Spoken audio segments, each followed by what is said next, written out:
Nice crowd, so we're glad to have you here. We will call the meeting to order at 6:31 p.m. Can you please call the roll? Ms. Hamilton? Yes. Ms. Rush? Yes. Mrs. Travis? Here. Mrs. Egan? Here. Mrs. Crawford? Here. Okay, if you're able and willing, can you please stand for the Pledge of Allegiance? I pledge allegiance to the flag of the United States of America and to the republic for which it stands, one nation, under God, indivisible, with liberty and justice for all.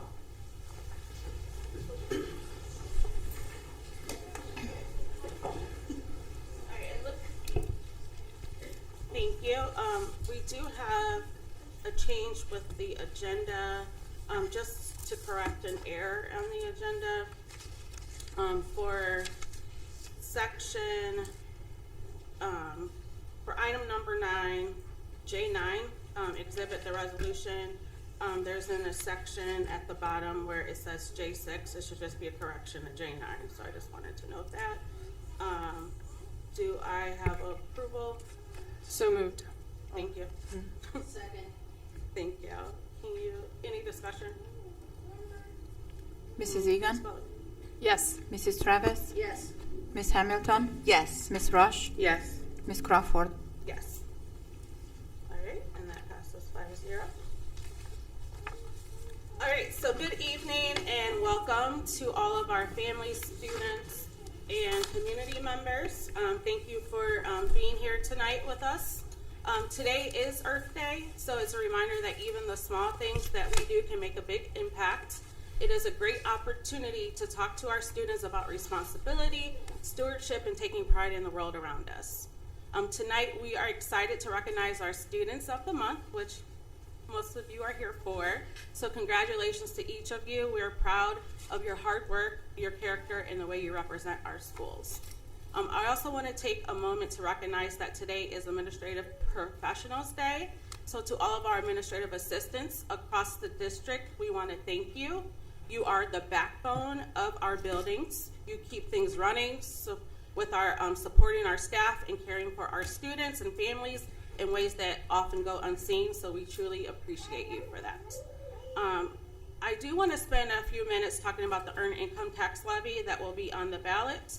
Last week, we held a community information session, and I want to thank everyone who came out, asked questions, and engaged in the conversation. Earlier this year, the board approved $2.2 million in reductions to help address our financial outlook and work to avoid a deficit in fiscal year 2028.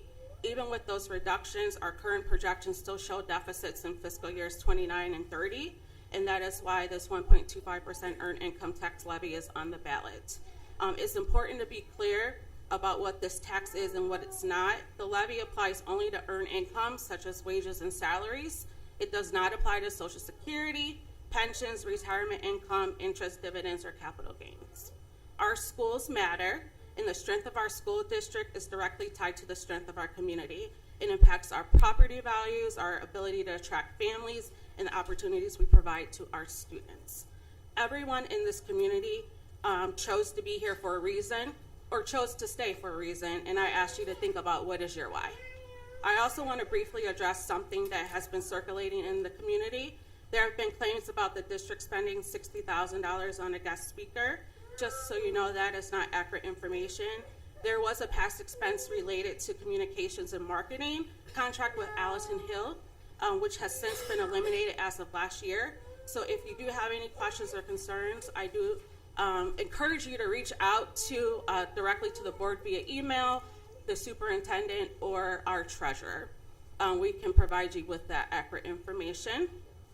Also on tonight's agenda, there is 2 important resolutions. The first one is a resolution advocating for fair state funding and accountability in school choice programs. So the reality is that the state continues to reduce its share of funding for public schools, while over $1 billion is now being spent annually on voucher programs.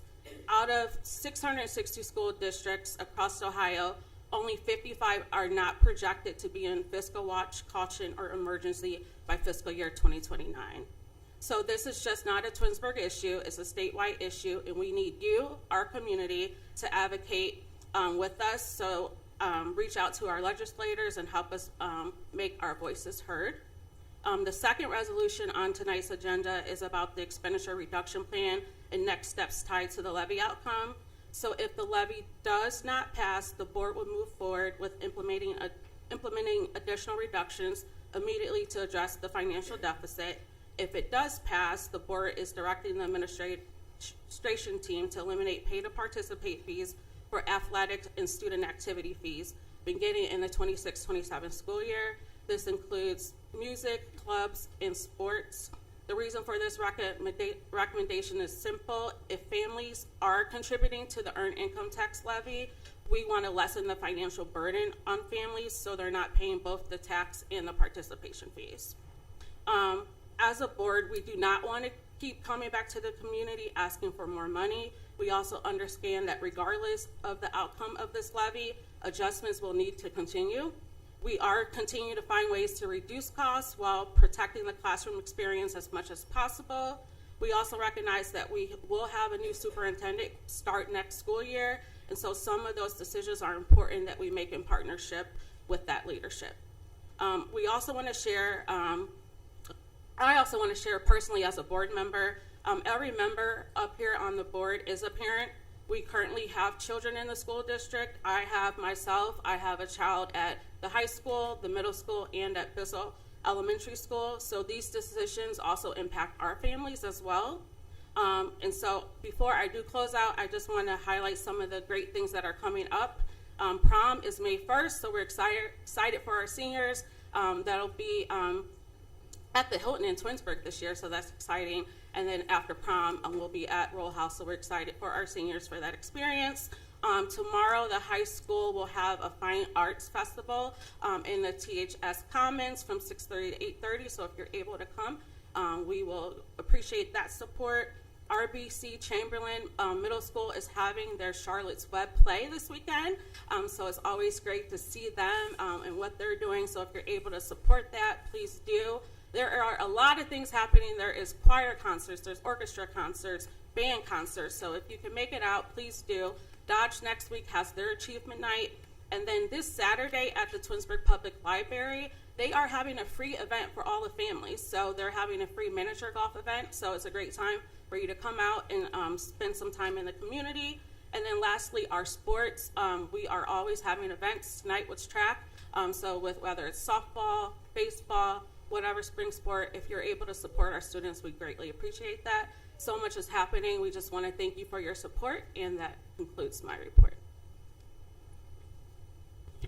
Thank you, President Crawford. Good evening. Welcome. I want to begin by recognizing our Students of the Month. We're going to start with Bissell Elementary School. And Mrs. Johnson. Before she begins, I want to thank all of you. And without your support, whether you're a family member, a grandparent, a neighbor, a staff member, I see a lot of staff members here. Thank you for what you do. Our children are successful because of all the support they have, whether it be a grandparent, a neighbor, a teacher, or a cook. So thank you very much for your support of your children. We're going to begin again with Bissell Elementary School. Thank you, Mr. Marlowe. Good evening, everyone. Good evening, board members and family and friends. Thank you so much for coming out today to celebrate our students. Are we going to have Mrs. Travis is going to help us today? Would you like to pass these? Okay, you're going to do that. You do that too? All right, students, when your name is called, before we begin with our names, we're going to have our teachers come up, and let me just tell our students what to do. So students, when you come up, when your name is called, you're going to come up, you're going to see me first, and then you're going to go over and see Mrs. Travis, and then when you get up, when you finish getting your award, you're going to stand right here so we can get some very, very good pictures of you today. So to talk to you a little bit about the Students of the Month at Bissell, I'll tell you a little bit about how teachers select all of our students. So our Students of the Month program, it recognizes our second and third graders. And we recognize our students for great academics, social, civic, volunteer, or any other accomplishment that sets them apart from their peers. And so tonight we're going to recognize our second and third graders, and we're going to ask if our teachers would come up and stand up here with us.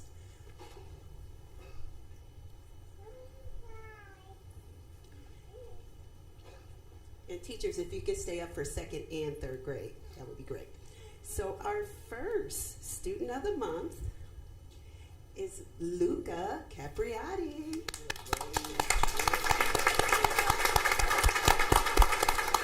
Luca is in second grade, Mrs. Kresminski's class, and I want to read a little bit about what she wrote. She said, Luca is an all-around amazing kid. He is so hardworking, kind, and a polite student. He is a kind of role model that a teacher dreams of. Can we give another round of applause for Luca? That's so awesome. Congratulations. Our next student of the month is Naya Knox. Naya.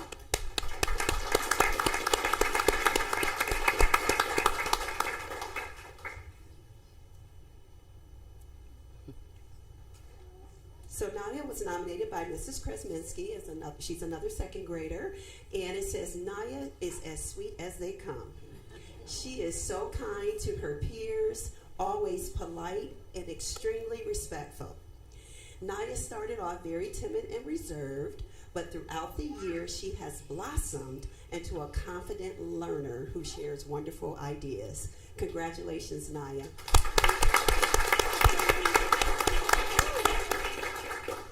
Nora Cazell, if she can come up from Mrs. Ziska's class. Again, she is a second grader.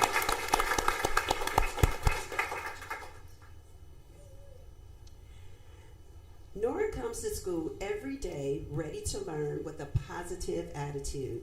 She is engaged in her learning and she works hard on her classroom assignments. She is kind to all those around her and she is a great peer model for all students. So congratulations to Nora. Mason Pigman, again from Mrs. Ziska's class, is another second grader.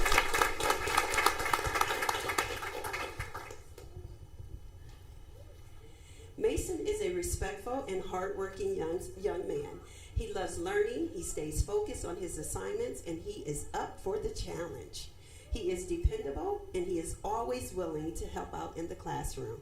Congratulations to Mason.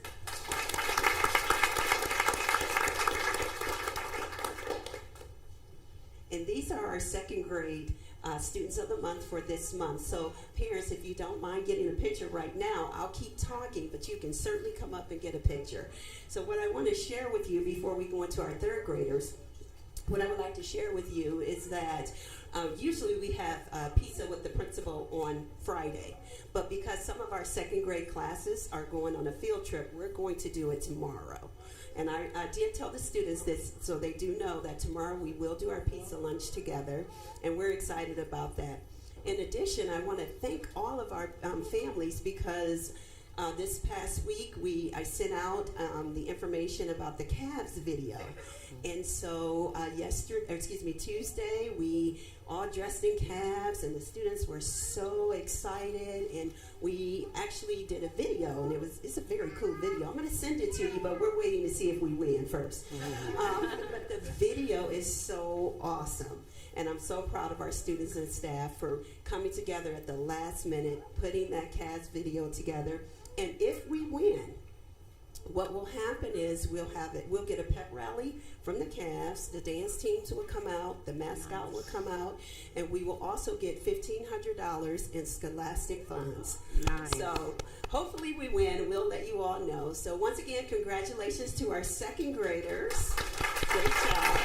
All right, second graders, if you want to go ahead and take your seat, we're going to call up our third graders. So our third grader is from Mrs. Roetter's class, Henry Heller.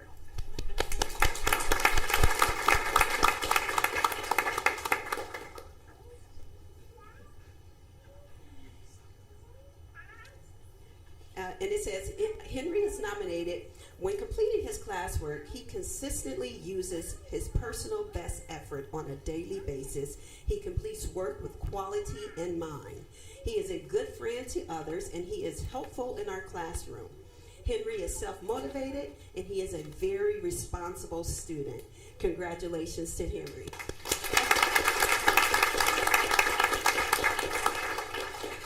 Alexis Lawbaker. And she also is from Mrs. Rowetta's class. Alexis is enthusiastic. You could tell by that smile on her face. Alexis is enthusiastic, has a strong desire to work, and she always gives 100%. She is a good friend to others and is helpful in our classroom. She is a leader in and out of the classroom. Way to go, Alexis.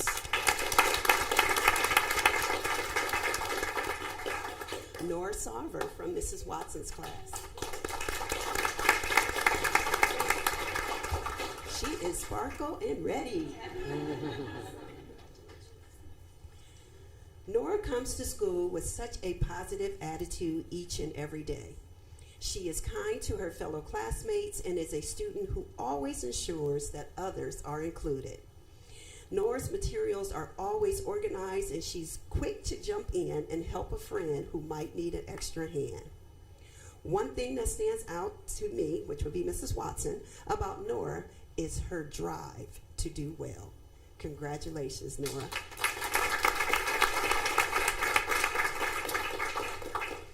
Our next student of the month is from Mrs. Watson's class, Avaraj Singh. Is Avaraj here? Okay. And we're going to talk a little bit about him as well. So he is a student who comes to school every day and quietly does what is asked of him. He is such a hard worker. He always completes assignments on time, and he participates well in class. And Mrs. Watson says she is so proud of the effort that he puts forth each and every day, from his classwork to preparing for the state tests. So congratulations to Avaraj.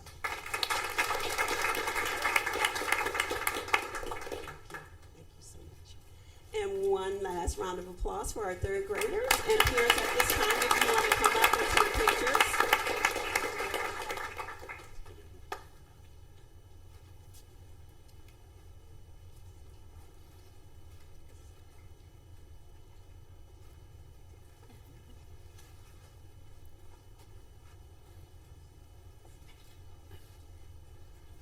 All right, third graders, congratulations.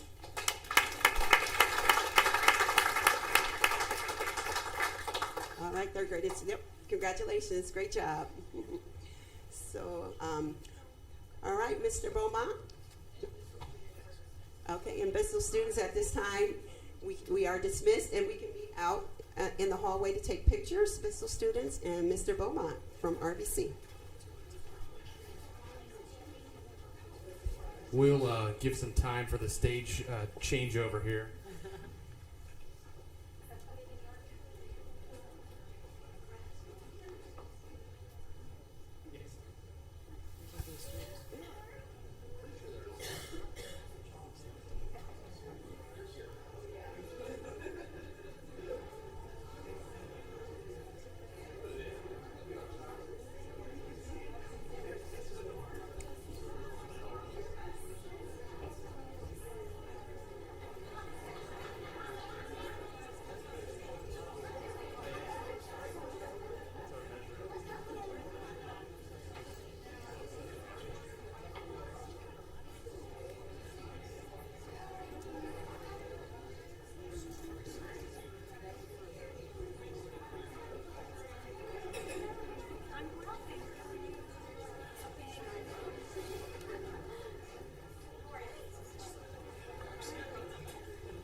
All right, I think we're going to go ahead and get started. I want to just start off by saying thank you all so much for being here this evening, and thank you to the board for having us as well. It's a great opportunity that we have to celebrate our Tigers, and it's one of my favorite nights of the month, so thank you all so much for having us.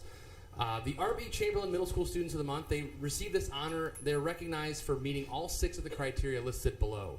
Each student has to meet all 6 criteria in all of their classes as the grade level teams decide upon 4 students to be selected each month for each grade.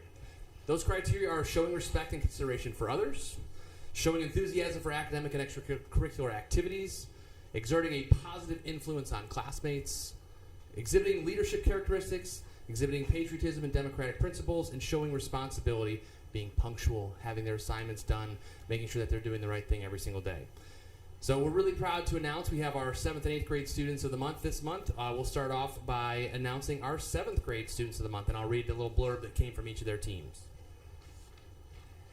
All right.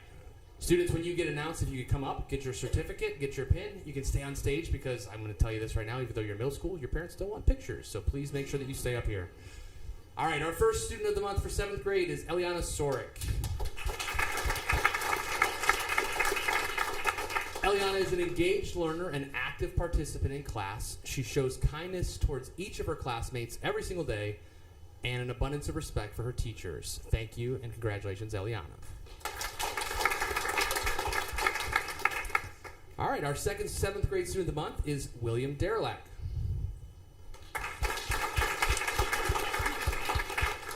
All right, William works hard and contributes well to class discussions. He is a positive role model in the classroom and throughout the school. Congratulations, William. I know he's not here, but we're going to celebrate. Our next 7th grade student of the month is Bailey Leskovic. Bailey is a consistent, self-motivated student who comes to each class ready to learn. Her kind personality is infectious, and she is a well-liked part of everyone's day. Congratulations, Bailey. All right, our final 7th grade student of the month is James Carter Jr. All right, well, it's okay that he's not here, but we're going to celebrate. James is always prepared to learn and displays a kind demeanor on a daily basis. He works hard to achieve his goals and is respected by each of his teachers and peers. Congratulations, James.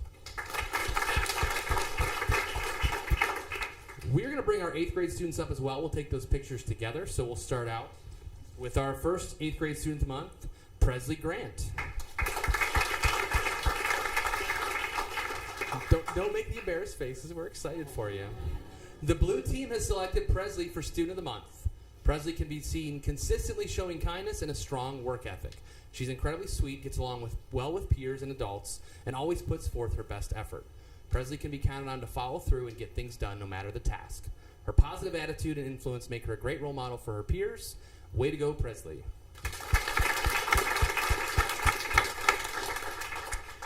Our next 8th grade student of the month, Alden Zimmerman. All right, the blue team is proud to name Alden as Student of the Month. Alden is truly deserving as he is consistently polite and respectful in everything he does.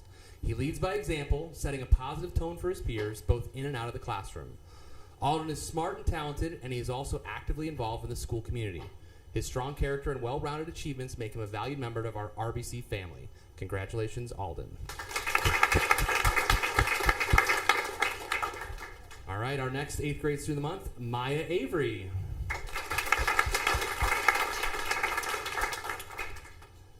Maya is a wonderful young lady and is a strong role model for her peers. She cares deeply about her schoolwork, and this shows in her commitment to improving her work and showing up for her learning every single day.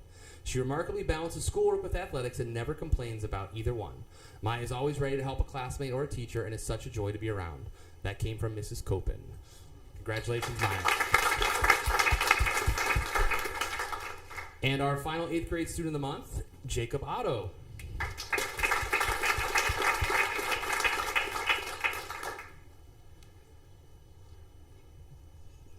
Jacob consistently demonstrates outstanding leadership and serves as a true role model in the classroom.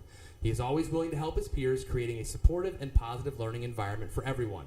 Jacob's curiosity and thoughtful questions show his genuine desire to deeply understand the material, not just complete the work. His dedication to learning and his willingness to engage make him a well-deserving Student of the Month. And that came from Miss Casino. Congratulations, Jacob. And again, families, thank you so much. Let's all scoot together, guys, so we can get a picture. And congratulations to our Students of the Month from RBC.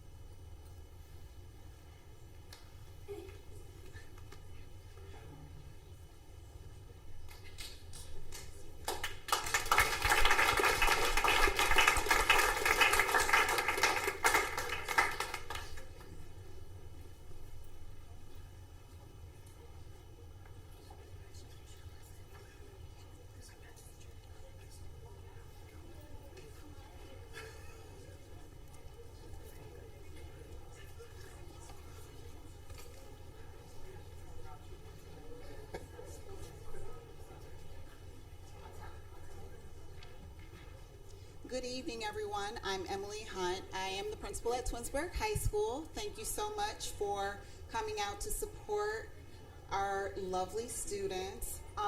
This time, the Students of the Month for THS. Oh, I also want to say thank you to the board members for graciously allowing me to sub in this board meeting instead of the last one. So these Students of the Month were chosen by their peers and by me because they are class officers, each and every one of them, and they are also my morning announcement crew. They are wonderful, wonderful children, young ladies, young men, and quite honestly, they represent, I think, the best of the best, because every time that the morning announcements needed to be read, most times they were in at 8 o'clock, not 8:05, practicing, reading through the speeches, looking to see the pronunciation of names, and trying to make sure that everybody was honored with dignity and respect. I think that you all are lovely and you are going to do great, great things. So without further ado, this month's Students of the Month for THS exemplify dedication, leadership, and a commitment to excellence, both inside and outside of the classroom. From academic achievement and extracurricular involvement to future-focused goals, each student brings a unique set of strengths that positively contribute to our school community. So when I call your name, you are going to come up and you will get your certificate and pen from Mrs. Travis, and you'll stay up here and be tortured while we say really nice things about you, okay? So I'm going to start with the class of 2029, Alexis Bachman. So Alexis Bachman is working toward a strong GPA while preparing for a successful cheerleading season. She participates in tennis and cheerleading and serves as vice president of the freshman class. Alexis hopes to pursue a career in film and the entertainment industry.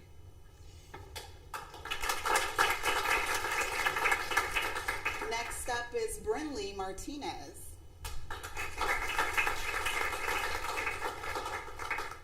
Brinley aims to achieve all A's, earns Best Performer in Show Choir, and she aims to be reelected as class secretary. She is active in show choir, Fellowship of Christian Athletes, Student Council, and class leadership with aspirations in politics or law. And you might have seen her maybe at Handles or Fresh Start, because she also works 2 jobs. Congratulations, Brinley. Jordan Officer.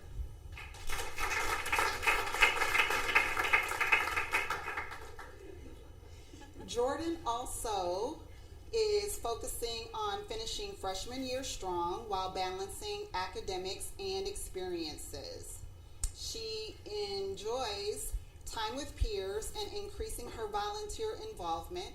She is a pre-professional dancer, cheerleader, and she is class president for the class of 2029. She plans to pursue a double major in dance and pre-med with aspirations in both professional dance and medicine, so she's trying to be really tired. Congratulations, Jordan. And next up is Gabby Caracello.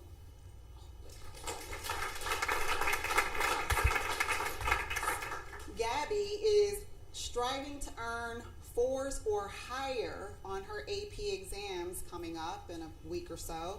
She is a dedicated athlete and leader. She is a member of the cheerleading and gymnastics team and serves as class president for the class of 2028.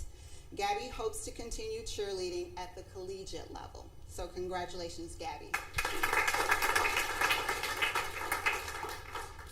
Next up is Remy Cummings.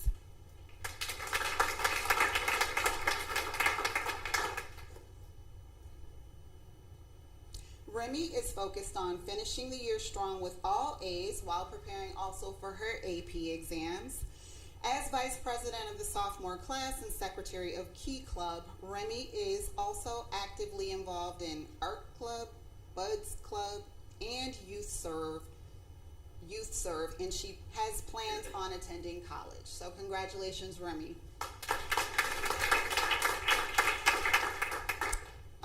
Next up, from the class of 2028. No. Next up from the, I'm sorry, lost my spot. I have them in the reverse order. Next up is Lily Sig.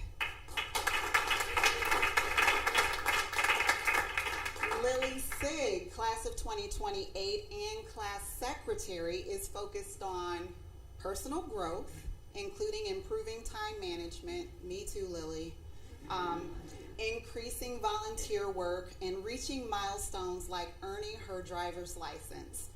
She is involved in swimming, orchestra, pep club, key club, and serves also as the secretary of the class of 2028. Congratulations, Lily. Next up is Abby McPherson, sorry.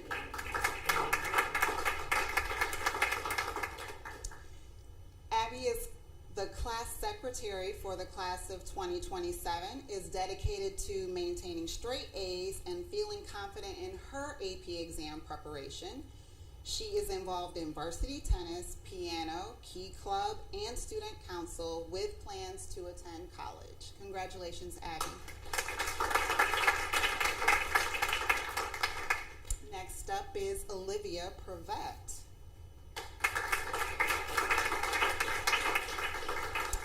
Olivia is the publicist for the class of 2027, and she is committed to strong academic performance and success on AP exams. There's a theme here, okay? She is involved in tennis, key club, HOSA, IHL, Red Cross Club, and Youth Serve, and plans to major in biochemistry on a pre-med track. Congratulations, Olivia.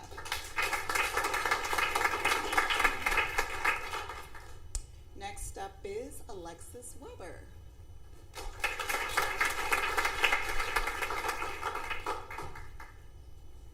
Alexis Weber is the vice president of the class of 2027, and she is working hard to excel on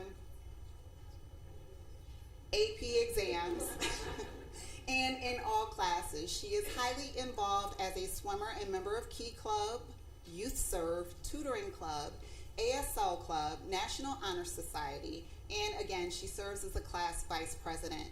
Alexis plans to pursue aerospace engineering in college. So congratulations, Alexis. Okay, so we also have some seniors who were not in attendance because they were on senior experience. I just want to make sure I'm not missing anybody. I'm not missing anybody. Okay, so I just want to give an honorable mention to, I don't think she's, Nina, you're not here, are you? Nope. Okay, so I want to just mention all of the names of the other class officers who are, yep, thank you. Rayhan Abbas, Nina Petrosov, Joey Gill, Gianna Vance, all from the class of 2026, and all class officers also not in attendance today. Make sure I don't forget anybody, you guys. So we have Sophie Galuppi and Kaden Silverstein, okay? Class of 2027. And we also have Amina Yodasheva, and class of 2028. Who's also a class officer, and then Abigail Shields, class of 2029. So congratulations again to all of our class officers, morning announcement crew, and people with huge AP aspirations amongst everything else. Thank you.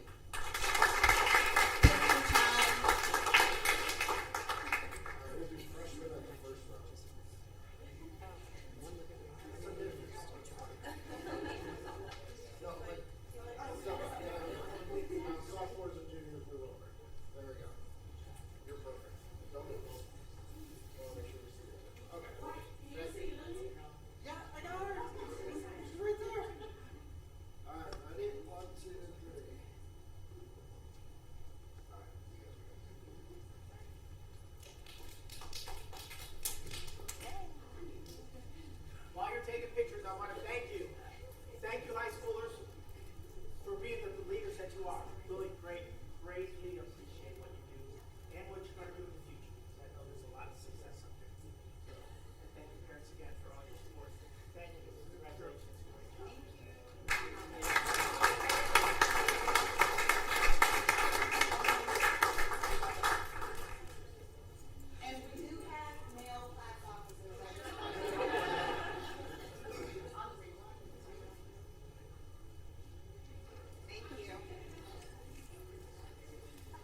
don't think we've met since the Harlem Wizards game, but it was an awesome game. It was outstanding. A lot of people involved, a lot of volunteers, and the Twinsburg Schools Foundation. It was just an awesome event for our community. So I want to thank everyone who attended or behind-the-scenes workers, whatever your role was. I greatly appreciate it. And Ms. Crawford talked about the Arts Festival. We have all kinds of things going on. Please visit our website. Every night there's something going on. So every night. So please take advantage of it and support our kids. I greatly appreciate it. I'd like to give a brief update on Educational Service Center, purchase services. I know there's a lot of talk going on around those topics. And as Mrs. Crawford said, we didn't spend $60,000 on a speaker. So I just want to clear up some things in terms of Educational Service Center and what they do for us and a little bit of history. So and I appreciate Mrs. Farthing and Mr. Banderia and anyone else that's going to assist me in this. So the Educational Services, just a little bit about background. The centers are regional public education agencies that provide support to school districts covered under Ohio Revised Code 3311, 3312. And our district has been affiliated with ESCs since the inception of ESCs, as most districts are. I don't know of a district that isn't. There might be one out there, but I don't know of a district that isn't. The Twinsburg City School District started with the Summit County ESC way back in the day. That's the Educational Service Center that we first started with. The Twinsburg City School District has relied on expertise of the Educational Services for two main purposes. One, they employ staff that are locally assigned to our district, and they provide curricular experts to us as we request.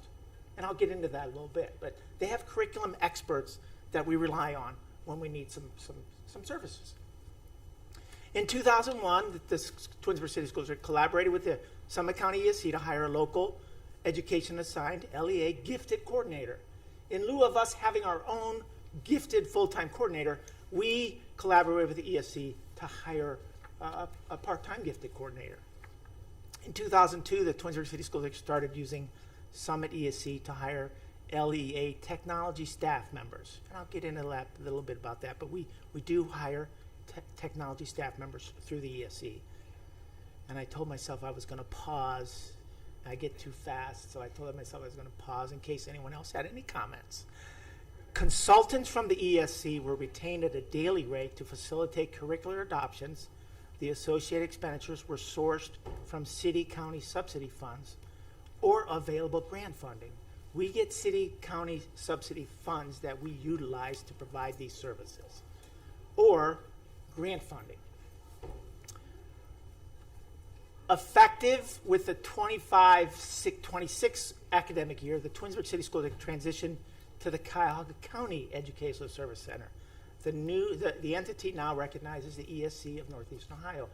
Back in the day, and I don't know the exact year, the state gave districts an option to get services from different educational service centers. Like, we pretty much relied on Summit County, but there was a change that allowed you to seek services from other educational service centers. And in 2015-16, we chose to do that with the ESC of Northeast Ohio. So just some consultants. Consultant services provided by the ESC of Northeast Ohio are billed at a daily rate and encompass a range of educational supports, including curricular assistance in mathematics and language arts, facilitation of professional development sessions, specialized tasks, including OTES for specialist staff, and then funding for these engagements is strictly sourced from Title IIA grant allocations. On average, this ranges from 5 to 20 days. It depends on what our needs are that we contract these services through the Educational Service Center. And we use Title IIA funds. Consultant services provided by the ESC of Northeast Ohio are billed. Oh, sorry, I did that one. You did. And then locally assigned employee sampling. Sorry.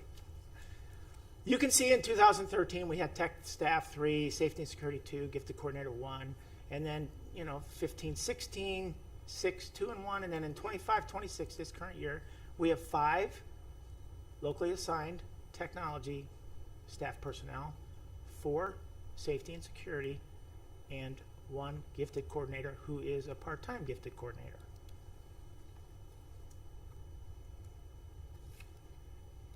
And then locally assigned employees cost analysis. You can see in 16-17 we spent $393 and $149 and change, and then through 2025, $627, $695. We don't spend $4, $6 million, whatever it is. We're not spending $2 or $4 or $6 million on educational service center personnel. You know, this year, locally assigned employee cost about $625,000, $627. Throughout the 24-25 school year, the Finance Committee evaluated the potential cost savings of transitioning these positions to the internal Twinsburg City School District payroll. It really wasn't. Again, I wasn't here, but it wasn't really cost effective, and we ultimately decided not to pursue that option, just because it really wasn't cost effective for us. And then I'll have Ryan kind of help in this area of special education. Good evening, Board. Thank you for the opportunity this evening to share a little bit of information about our special education. And there is a direct link to our Educational Service Center, so I'm going to talk about that towards the end of my presentation right here. I took a look, and I also shared some of this information last week during the community forum about our some of our special education numbers. So I did a quick breakdown of the last 5 years or so of our students who are on either an IEP, an individualized education program, or students that are served by a Section 504 plan. This information is based on our total district count of students and looking at those students who are served by one of these plans. I also took a look at students who are served by what we call an autism scholarship or a John Peterson scholarship. That is an option for families as well to look at, and if they want to pursue some private services through the school with some school funding, they're able to do that as well. As you can see, our numbers have been somewhat steady over the last 3 years. There was that jump, I would say probably right around that COVID time, that we had some of those services where a lot of our students may have needed some extra services and identified as maybe having a disability following that. Our students can qualify for a disability if they are under one of the 14 categories in Ohio. And it's important to note that students who are on an IEP, we do receive some additional funding for the state for that. Students who are on a 504 plan, we do provide services to, but there is no additional funding revenue for that. As I look here, I did a quick breakdown of some of our expenses related, some of our funding and some of our expenses related to special education. As I've shared with the board, and I think this board's aware and most of the community is aware, special education can be quite costly. There's a lot of expense going that is tied to it, and it is also required as well. So I want to cover some of that. The first column you'll see up there is the IDEA fund. That is our Individuals with Disabilities Education Act funding, and that's about how much we receive on an annual basis. Somewhere right around that $700,000 to $800,000. We did have 1 year of about $900,000, but that's again based on number of students we have identified and the money that we're getting from the federal government. The IDEA Early Childhood Education, that is money that we receive for our preschool students. Preschool is required for our students if they are grades, if they're 3 years old and they are requiring special education services. And we're required to serve them in their least restrictive environment, which means we often have peers in our preschool program so that their students have other students to kind of learn from and look up to as well as part of our preschool program. Totaling that number, so that I skipped a column there. That threshold cost is money that we've received work with Mrs. Resnaya's office. We've received money back from, when a student exceeds a certain amount in special education, we work on that number. We work on submitting those services to make sure that we're receiving some additional funding back for some of those students. The last one you'll see up there for the 24-25 school year, this is always a year in behind, so we're waiting to see exactly how much we get for that. That's an estimate, about $350,000 based on what we have been receiving, but that's due next week, so I'm working on that with Mrs. Rosnaya right now to try to figure out how much we're going to receive for that funding. Not a negative. Not a negative, yes, not a negative. It's an approximate up there. So. And then finally, the next column before the red column is just those numbers totaled. So what we're receiving is right around $1 million, a little over $1 million in federal funding or state funding for special education. And locally, we're spending, if you look at this last year, we're spending about $10 million, almost $11 million in special education funding. And that covers a whole variety of things. Any student that might need any specialized service, any specialized transportation, any type of placement, any of those type of things. So that next slide really talks about what some of those things look like. We have a variety of staff members who are on our staff or contracted through us for special education services. And this is just a quick list here of some of those services, including students that might have different needs based on what their IEP says. A question that got brought up last week was if our funding is reduced for whatever reason, or we're not able to receive if the earned income tax is not passed or things like that, will these services go away? That cannot happen because these are legally written into an IEP. They're written into an individualized education plan or a Section 504 plan for a student. So these are services we are required to provide.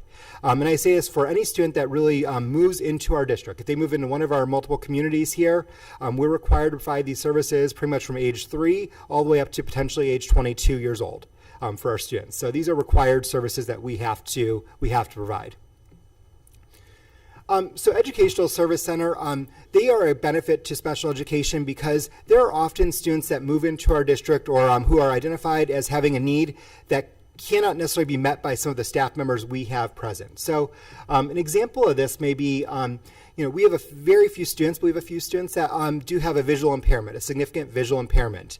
If we were to hire our own teacher of the visually impaired, it'd be very hard to find them. There's probably a handful of them across the state of Ohio that we would have to figure out how we're going to provide that service to them and figure out what we're going to do from a standpoint of meeting that student's need. We work with the ESC because the ESC has a teacher of the visually impaired. They're able to provide that service to our student. They're able to work with our staff and help provide those needs for that student in a more individualized basis based on whatever hours that student needs for the year. Same thing with some of those other areas up there: audiology, sign language interpreters, teacher of the hearing impaired. And then occasionally there are some programs for some of our students who are in some of those alternative schools. They need more of that therapeutic learning environment. Those sometimes are run through the educational service centers. So if we talk about, I'm going to use one example as PEP. PEP is a program around the Cleveland area. If we do that, PEP kind of runs their funding source through the educational service center. Gateway High School is another funding source another alternative school we've used, and they run theirs out of the Educational Service Center of the Western Reserve. Throughout my time, we've used this Educational Service Center of Northeast Ohio, the Educational Service Center of the Western Reserve, and also Summit County, just based on where those services are being able to provide it for our students. Again, this allows us to make sure we have appropriate and qualified individuals serving our students, but not have to hire that staff member on full time or even like for a day or two a week here. We're able to kind of split that cost with other districts. So, and I believe that's Mr. Marlowe. Back to Mr. Dio. Yeah, and then I'd just like to briefly touch on a lot of talk about purchase services. And you can see purchase services on there. It's 3.030. And there are a lot of expenditures that go into that line, like our Beach Book services. We're going to hear from Beach Book here in a little bit. Like the special education services that Ryan was talking about. Like our ESC, like our nursing. Nursing comes out of purchase services. Utilities. And we know our utilities costs continue to rise, right? But purchase services, when we talk about purchase services, that's not all ESC. That's a combination of all kinds of expenses that we have to purchase the service to run our district. Substitutes. Our substitutes are with Wren Hill. Our certified substitutes are with Wren Hill. So Wren Hill provides those substitutes for us. Substitutes a big expense. When you have as many employees we have, there's absences, and again, those substitute costs come from that purchase service line. Outsourcing of transportation. Mr. Bandier talked about that. It's expensive to transport students that have specific needs outside of the district. So those expenses also come from that purchase service line. When we use Willow, we chose to subcontract with Willow, and I think they do some of our athletic events as well when we have a problem getting a bus for a field trip and things of that nature. So there are a lot of other expenses coming from that purchase service line that you don't see, but they're costs to the district to run the district. Julia, did I miss anything on that? No, there's a lot of services in the line 303 purchase services combined, as you mentioned, Mr. Marlowe. maybe some other ones that we haven't mentioned yet tonight are the ones that we need to pay, kind of purchase them annually, such as the zoner system, our Neonet information technology expenses to support our softwares that the district is using currently and to maintain the services, website renewals, anything like that that we're using. Phone systems go under the utilities, things like that. So I just wanted to mention that too. Thank you. Questions for me? I don't have a question, but I just want to make something real clear. And I don't know what camera's going to pick me up. Leah is not that Leah right there. It is local education assigned. Like, I just wanted to call that out because people can run crazy on the internet.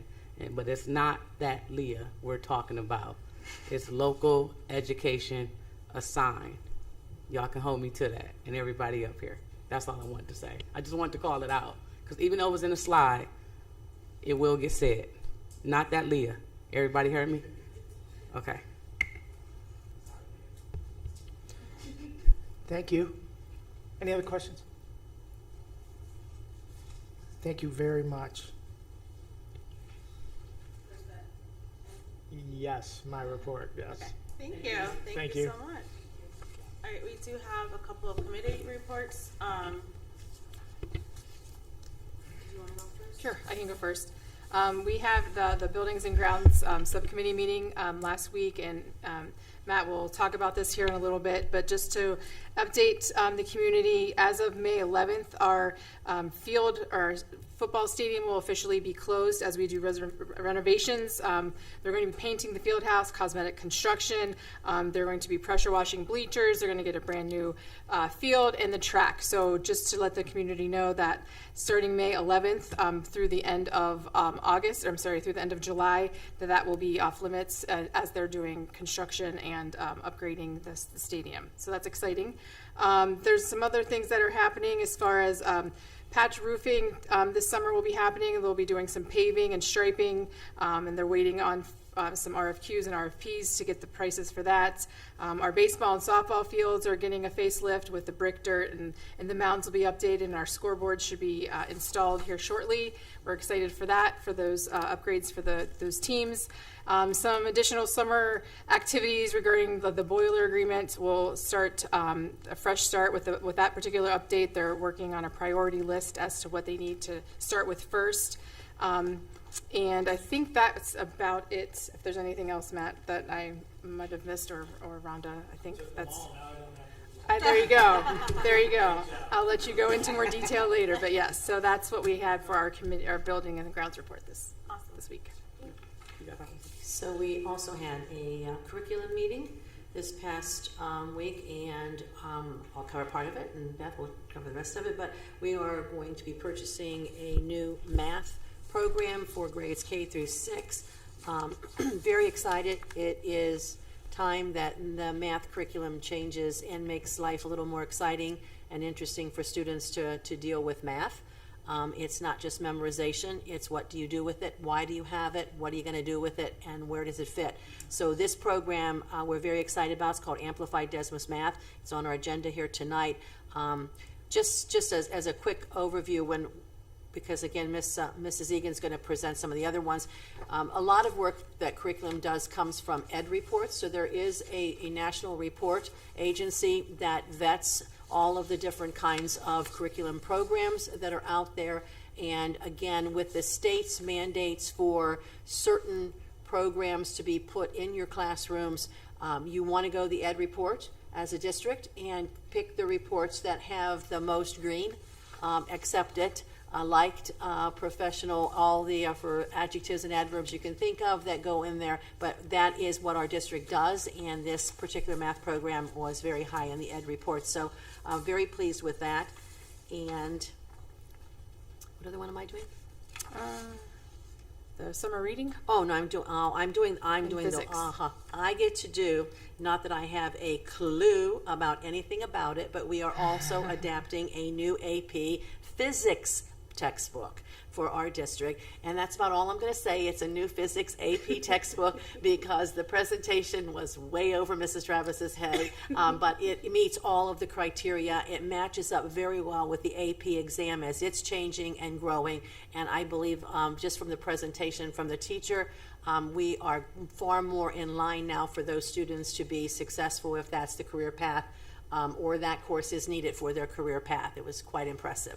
Again, over my head, but it was quite impressive. Mr. Ripple was very excited with his book. It was extremely thick and had all, very happy about all the new things that were coming and real excited about that. We smiled and nodded. Great job.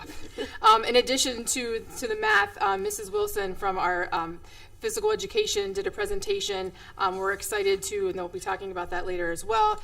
We've had the same physical education standards since 2015. So now here we are in 2026, and we're really looking forward, going with future readiness, and excited to have a new physical education system in play for our students across the board. Also, Mrs. Louette from our visual arts, our fine arts standards are changing. So she went through her presentation and talked about their artistic process, the assessments, how a strong emphasis on production portfolios and digital media integrations that are happening. So we're excited that is also going to be adopted as well. And then finally, we will also be talking later about the adoption of the summer reading for 2026. A lot of the same books that are great, and excited for the kids to dive in this summer for the reading. And that concludes the curriculum and technology report. I do it. So I first want to start by thanking Marlo and the central office administrative staff, because they've been working very hard this year to ensure all of our policies are up to date. What's on the agenda right now is something that is really happening U.S.-wide in terms of how we identify things, removing small things there.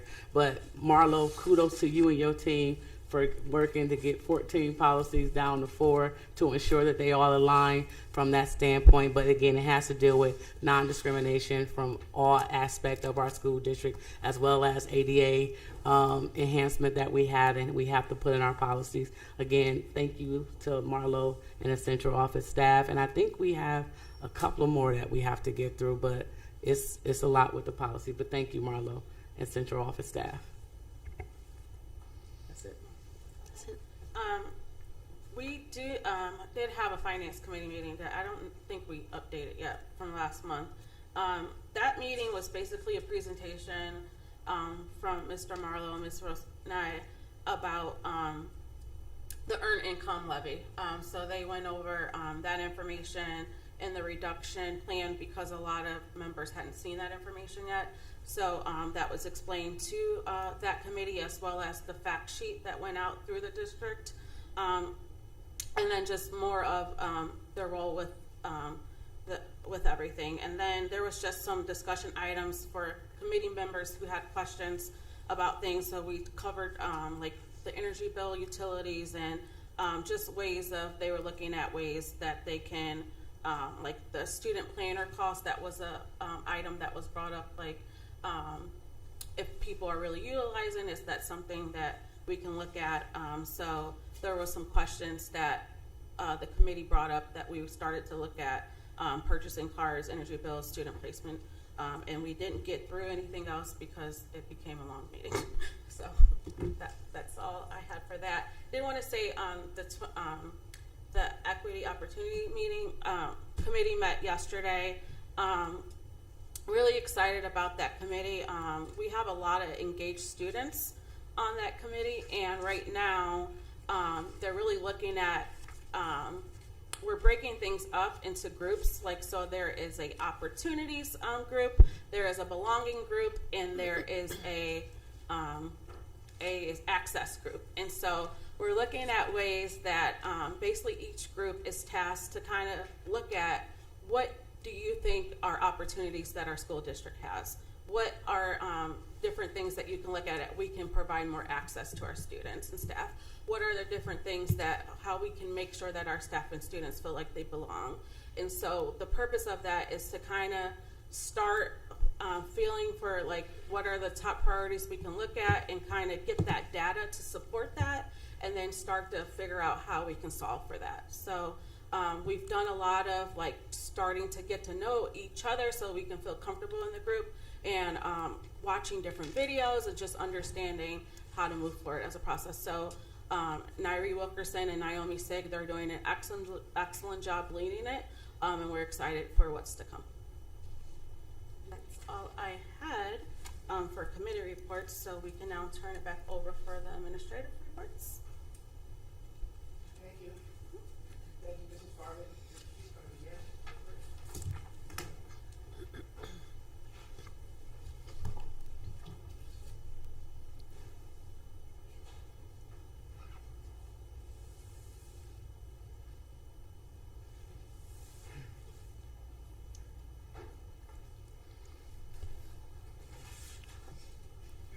We brought show and tell this evening, so we get some brownie points for that. Beer. Can I have a beer? Good evening again, Board of Education. We're switching gears now to a curriculum and technology update from our department, although some of the things have already been mentioned, so we may breeze through some things this evening. We have many things on the agenda this evening for approval, so we thought that was the perfect opportunity for us to give an update this evening.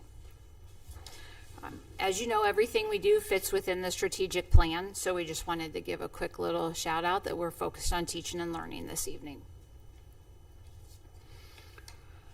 So as Mrs. Travis mentioned, we are going to do a little presentation about Amplified Desmos Math for you to start with.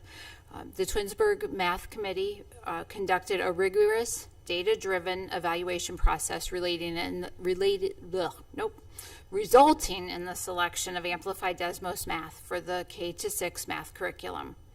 The decision was a culmination of collaborative efforts focused on enhancing student outcomes and ensuring teacher usability. The committee worked very hard to do this process. There was a multi-stage approach that started very broad and then was narrowed in. There were 21 educators and administrators that were part of the team that analyzed student performance data and PLC feedback to align the search to look within our state standards. In phase one, we had a 9-point rubric, and we used ed reports to narrow down our field to 5. And then we had 5 vendors to do presentations for us, and we rated those programs with a different rubric. The finalists had a Zoom call with them with 2 schools using the product. Not the representatives again, but we worked with 2 schools who are actually using the products. So we could see the boots on the ground and how they're using it in their schools. After this exhaustive review, the committee members overwhelmingly supported the Amplified Desmos Math curriculum, citing its superior alignment with our vision for student success and the ease of use for our staff. We cannot thank our teachers and administrators enough that were on the committee. Tallied up, we spent in total about 546 hours working on it and making that decision. And it is a high-stakes decision that will shape the mathematical foundation of our K-6 students for years to come.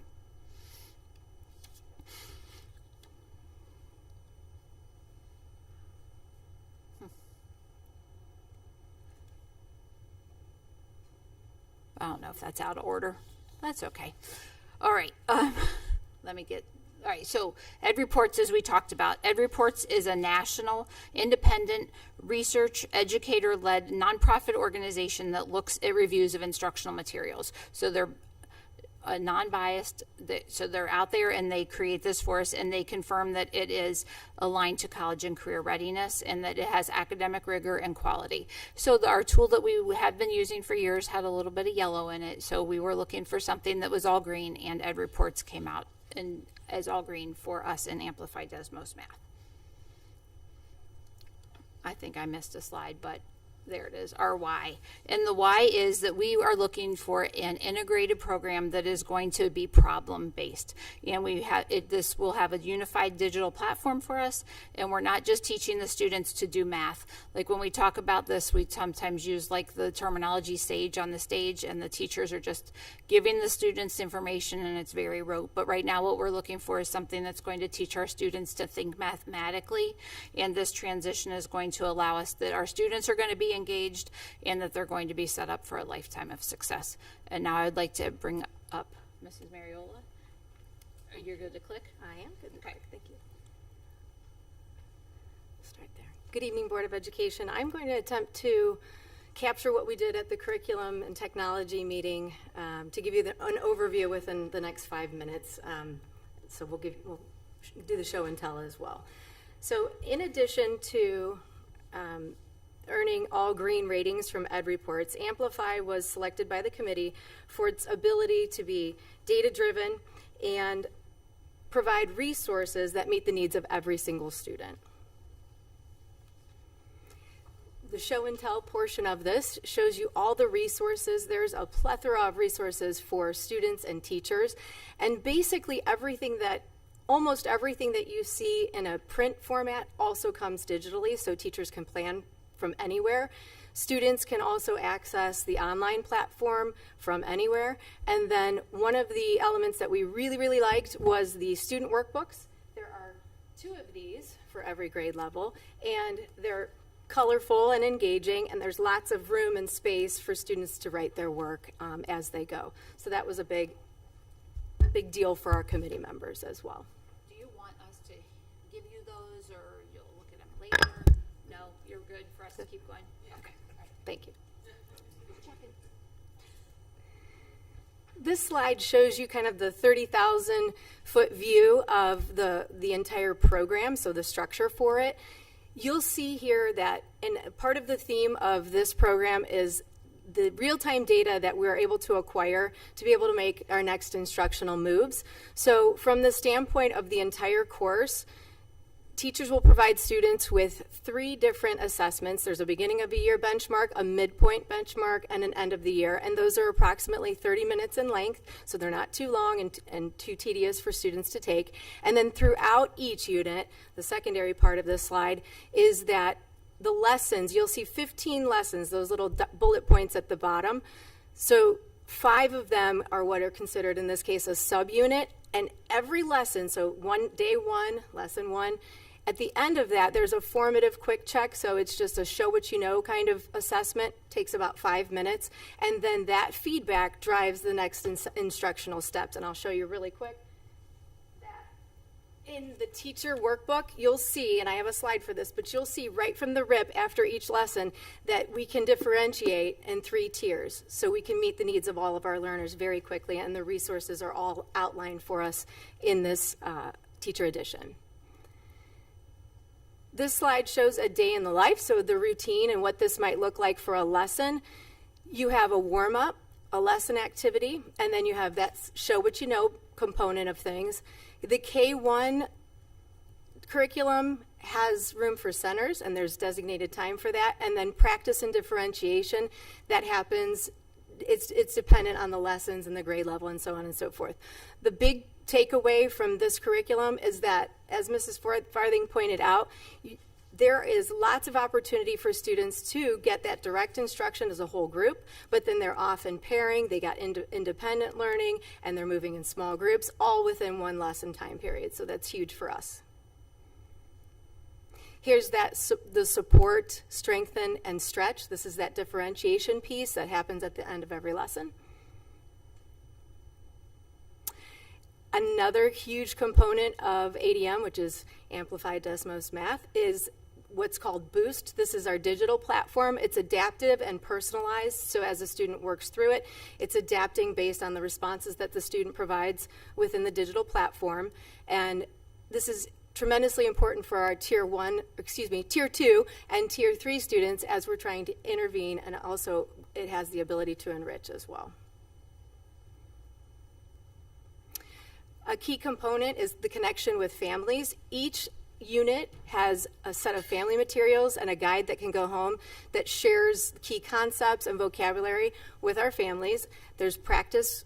We're always being asked, what kind of practice can we support our learners with at home? So there's practice opportunities both in print and digital access, because Boost can be accessed anywhere as well.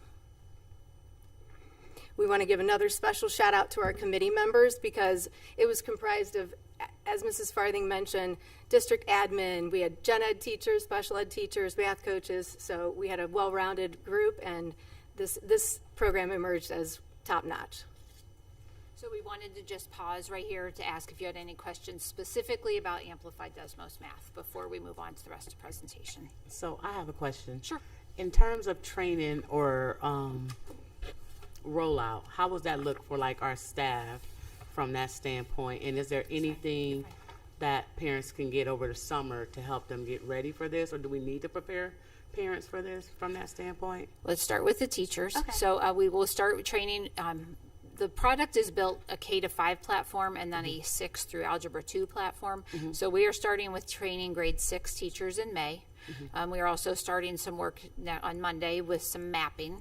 So, and then we have 3 days in the summer for the teachers to attend. There's a June, July, and an August date. They're on the agenda this evening for approval so that they would receive the curriculum rate, so that they will begin ready to go. The sampler set is available in each building so the teachers can look at that, and the teachers who are on the committee have done some talking about it already. So I think we're okay with our I don't think we need to do anything with our families yet, but we are planning a night in September that we will talk about it, because we've been using GoMath since 2012. That was like, I will tell you, that was my first big adoption, was that in 2012. We have updated the copyright since then. Please know that we've updated the copyright since then, but that was one of the first large adoptions we did. So we will do a night for the families. It is on the calendar already for September. So I think I want to get our teachers to get the hang of it. So, okay. Any other questions specifically about Amplify? Okay. All right, just a few other things we wanted. As we said, we were going to do an update this evening. The last big adoption that we did was Benchmark Advance. So we are currently in year 2 with Benchmark Advance. And as a reminder, that's our K-6 literacy program that we are using. And then this year, our focus has been to focus on our educators and talk about the how of teaching so that they can focus on the who, which is their students. We've been working on pedagogy, differentiation, and efficient planning. We have pacing guides. We started about this time last year making a roadmap for our teachers, and we've started adjusting the roadmap for next year so that they have everything they need ready to go into the year. One of the focuses that our staff did not really get to last year was the small group instruction. So that's been a focus this year, is trying to build in the small group instruction to their each day's instruction, and also using the real-time assessment data that they're getting from Benchmark. So our focus this year has really been taking our tools and data and shifting from the teachers having to go search for resources to actually being able to deliver high impact, highly differentiated instruction to the students. And then this is another slide where we were in the classrooms watching, catching up with some teachers as they were delivering the instruction. The other thing that was part of the strategic plan this year, just one of the other things for the strategic plan, was IMTSS, which is the Integrated Multi-Tiered Systems of Support. We have spent this year partnering with SST8 on the SPDIG, which stands for State Personnel Development Grant. And it has taken a long time for us to focus on 5 buildings and taking 5 very strong, different buildings who are all doing great things but are not doing things all the same. So we've been focused on formalizing a district leadership team, a building leadership team, teacher-based teams to have a successful start to 26-27. We're building a calendar right now to prioritize timely data and analysis, and the 3 measures that all schools are looking at are attendance, behavior, and academics. And we've been working on a platform, just like the state released a new attendance platform for everyone to be watching the attendance of their districts. That we would be looking at that in our K-12 as well. I'm going to turn it back over to Mrs. Mariola for a technology update. Thank you. Okay, I'd like to give and highlight a technology, especially a nice shout out to the technology team, because they do a great job. I like to think of technology as the engine that keeps our district running. So on the screen here, you'll see all the different highlights of some of the things we've been working towards this year. We have been a part of what's called the NISTE cohort, and NISTE stands for, lots of acronyms here tonight, the National Institute of Standards and Technology, and our focus has been really on cybersecurity. This cohort is comprised of all neighboring schools. Basically, if you look at Northeast Ohio, most of us are a part of this cohort because like Nordonia, Hudson, Chagrin Falls, we are all hyper-focused on cybersecurity right now. Having said that, we're doing an in-depth audit of all of our practices, and it's been very tedious, but it's been very informative. So we get results, and we'll do tabletop discussions at the end of the year. However, we have had a jump start on getting started with the security of practices that we have implemented, and we have already implemented MFA which is called Mini Orange, and that's multi-factor authentication. So you might know what that is, like with your banking system, for example. You have to get a code and put it in, and it's that second layer of security so that the app or program knows it's you. So we've implemented that, and a lot of our applications that staff are using sit behind Mini Orange because it's got student data or it's something that's sensitive. Secure Docs we've implemented. That is through Parent Square. So again, the theme is anything that's sensitive and needs to go out that needs to be protected, it's going to have an extra layer to it. We are currently working on a laptop refresh for RBC teachers. It's time to refresh those devices. Custodio is a platform, and I'm going to change the slide here really quickly. So Custodio, we have went to LineWise as our filtering program, or for the network rather, for internet. And Custodio is an app that parents can sign up for to give parents capabilities such as setting screen time limits for outside of school. They can block any games or apps that they prefer to block in the evenings and late afternoons. They can get activity reports for what your student's on all day. And I highlighted this particular stat right here because our rep from Custodio told us our goal should be 20% on the first year in terms of engagement with our parents. So we're at 30% right now and hope to, as a little public service announcement, to get more parents signed up. But it's a really nice feature. You have a lot more control and you can see what your students are doing. LineWise Monitor is LineWise Monitor is new to us this year, and LineWise Monitor is actually pretty awesome. This is a student safety and wellness we'll call it program app that runs kind of constantly all day. It's detecting essentially what's on a student's screen and the keystrokes, okay? So we are protecting our students in real time. It's identifying things for bullying, self-harm, violence, anything that they're searching up or typing in an email, in a doc, in a chat, it's picking it up. So how LineWise Monitor works is AI is combing through all of this, but the really cool feature is that there's a human review on top of it. So LineWise has human employers that are working to kind of go through it, give it a number. Any of those 3s, 4s, and 5s, in other words, they consider them more sensitive, they will send us alerts. So our team is getting emails throughout the day and night letting us know, letting us know. And I do have to give a special shout out because it's letting us know what's happening. And those, we've gotten 5s. You can see the data right here. And we're getting phone calls for 5s because we need to step in and we need to then get on the horn to call families and anybody else who needs to be involved in the situation. But our staff, our administrative team has been top-notch, responsive. They are constantly calling kids down throughout the week just to do a quick check. You know, it was nothing. It was somebody who was, chatting with a friend, or sometimes deeper when we have to engage Beachbrook in some of these conversations. So this has been a really, really beneficial addition to our technology world. We also get weekly reports, kind of hard to see, but you see the buildings there. Every week we'll get the data, so we can look at the data this way, and then we also can capture the data from a month-to-month standpoint, so we can be monitoring, all right, where are our biggest needs within the district? Okay, next, we are in the process of doing a redesign for our district website, and we have completed the process of redesigning our athletics webpage through Hometown. So Hometown ticketing, you may have heard from, if you've ever attended an athletic event.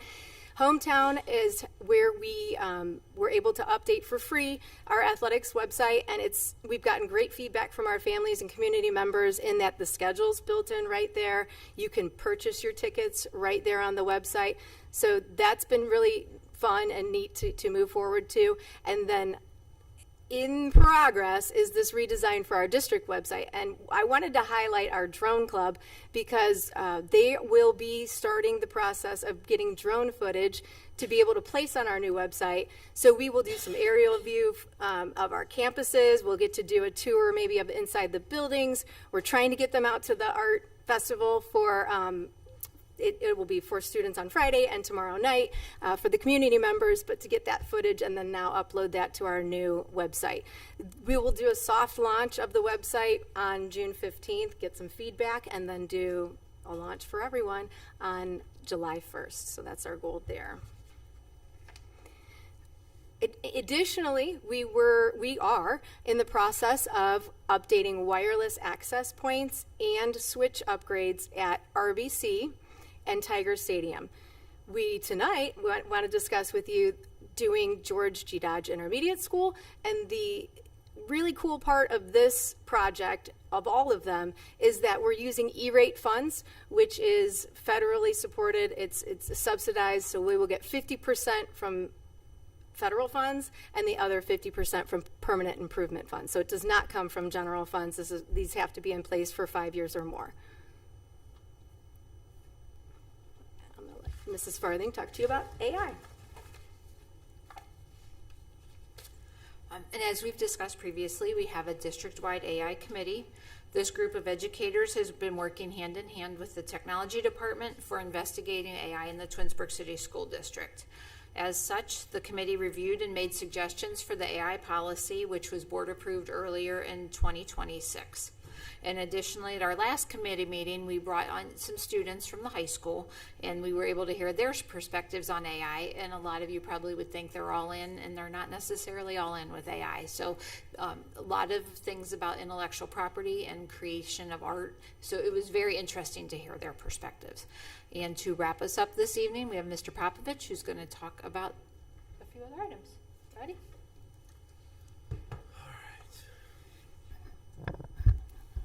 I'll talk loud enough. It'll pick me up. All right. So, as you can see up on the screen, and I'm not going to read all of that verbatim, but I just want to kind of summarize all the assessments that we have given this year or are in current process of giving or will be in the future administering as well. Some of them got cut off because there's so many of them. But what is always exciting to think about is when you look at it kind of like from all what we started with way back when with the KRA, which is your first 20 days of instruction, your ELA with your preschool students, and then you kind of have a little bit of a lull there until National Assessment Day in October. But it really ramps up to where I think once alternative assessment and OELPA open in the second half of the year, the end of January, beginning of February, we test someone all of February, March, April, and almost to the end of May with AP, and then you run into your classroom assessments. So that doesn't even count the assessments that the students are obviously taking. But I want to make sure that I say thank you to everybody that works on this. Our tech staff has been awesome. They've gotten many shout outs at the building level, but they deserve as much praise as anyone. Students, please stop changing the keyboard settings. That's my public service announcement ahead of time so you don't have to have your device power washed the day of testing. But that would cut down on some of the things, but we've pretty much navigated and knock on wood, have not had any major internet outages or anything across the state. So that total of OSTs in spring here at 7,444, I think I can add about another 1,600 that were assessed today. So we're closing in on that goal of 10,504. So long as we have 95% participation rate, we historically are around 99% participation rate, we'll be fine. The student council members that were here, they'll be taking some of those 750 AP exams coming up in May, but that'll encapsulate where we kind of close the year with assessments, and should bring us to almost, it'll be closer to 14,000 assessments given, throughout the year. So that when you kind of talk about it on the grand scheme of things is always something that's rather, it sounds bad. It's like, God, all we do is test kids. Well, this is proof. We do assess a lot. Another big thing that I just wanted to highlight, as well with our career, college, workforce, military readiness rating that rolled out last year's fall report card where we earned 2 stars because out of the 322 members of the class of 2024, because this is taken back a year in a review for the data, the 2-star rating was not something we were really thrilled about. When we were able to compile the data for this year's report card that should break this summer to early fall, we should be earning 3 stars. We have obviously taken into some account some other changes that we've applied to the class of 2026, which will be impacting our 2027 report card, and our goal could possibly to get up to 4 stars in that category. So that's exciting, and one of the main reasons why we are even there is because of the work that we've done inside of our connections class. So I have to give a lot of credit to Mrs. Tony Kloos, our career specialist that works with us through Cuyahoga Valley Career Center, our teachers, Mr. Hurston and Mr. Stroud, as well as the high school administration and the high school counseling department. But the 80 seniors in there are also getting a lot of credit in my eyes because they've taken on the challenge of extending themselves. A lot of these students were students that weren't maybe going to check one of those 11 components naturally walking into the class. We are already on pace to probably at least add 40 of them, if not probably upwards of 60 by the end of this time that will have checked an additional component, which is going to put us right around that close mark of 44 stars for the class of 2026. Now, we won't see that for 2 more years, but if we continue to make efforts here, there's more students that were engaging in 250 hours of work-based learning and getting their Ohio Means Jobs Readiness Seal. Once we were able to acknowledge and say, this is any time within your 4 years, if you've worked 250 hours on top of doing any kind of shadowing or work-based learning, many of those students are like, oh, I've done that. And so we're like, right. And you knock that out with your OMJ seal, you can count as a component. Pre-apprenticeships, we partnered with the Greater Cleveland Partnership. Our connections course is on the list of ODU approved pre-apprenticeship courses in Ohio, and so we were able to submit our first round last week of 13 students that have completed a pre-apprenticeship. That's 13 more than last year and the year prior and the year prior to that. We may still actually be able to add about 7 or 8 more depending if those students come through with the hours by the time of graduation. So we've already made a big jump there with our pre-apprenticeships, which will only help obviously in our CCWMR rating as well. So those are exciting things to report. Also, though, not to bore Mr. Sedlak with another explanation of the bell curve. Yes, so from the 2-star to the 3-star to hopefully the 4-star rating, that's exciting things to come. Mrs. Farthing, am I actually just commencing this? Okay, I'm commencing this with, does anyone have any questions for us? First of all, great presentation. So thank you for all of the hard work everyone on the committees and all over is doing, the staff. So we appreciate that. I was going to ask when it came to the line-wise monitor. So for levels 3 to 5, is everyone contacted? So it shows like I know you mentioned level 5, like you're making a phone call. Like at level 3, is that student being called contacted because hey, what's the situation? Yeah. We have we put together a committee of who is on the email distribution and who receives that. And then there's a phone tree of people that they will robocall essentially until they get a live voice on the other end. And I know that Mrs. Farthing received a phone call and was able to process through that. So, because she's at the top, and then it rolls through, right? And Mr. Marlowe's on the email distribution, so we're all in the know and just making sure that we follow up and they reply all to that cohort, and we know it's been processed and it's been received and that they're working through it. And these fine friends that are going to talk to you in a minute have had a lot of these students in their offices that they've been talking to. That's excellent because with mental health and all the Correct. this is amazing to have that. It's real. Yeah. Yes. Yes. Yep. Any other questions? Thank you so much. All right. Mr. Strickland, are you coming over here? All right.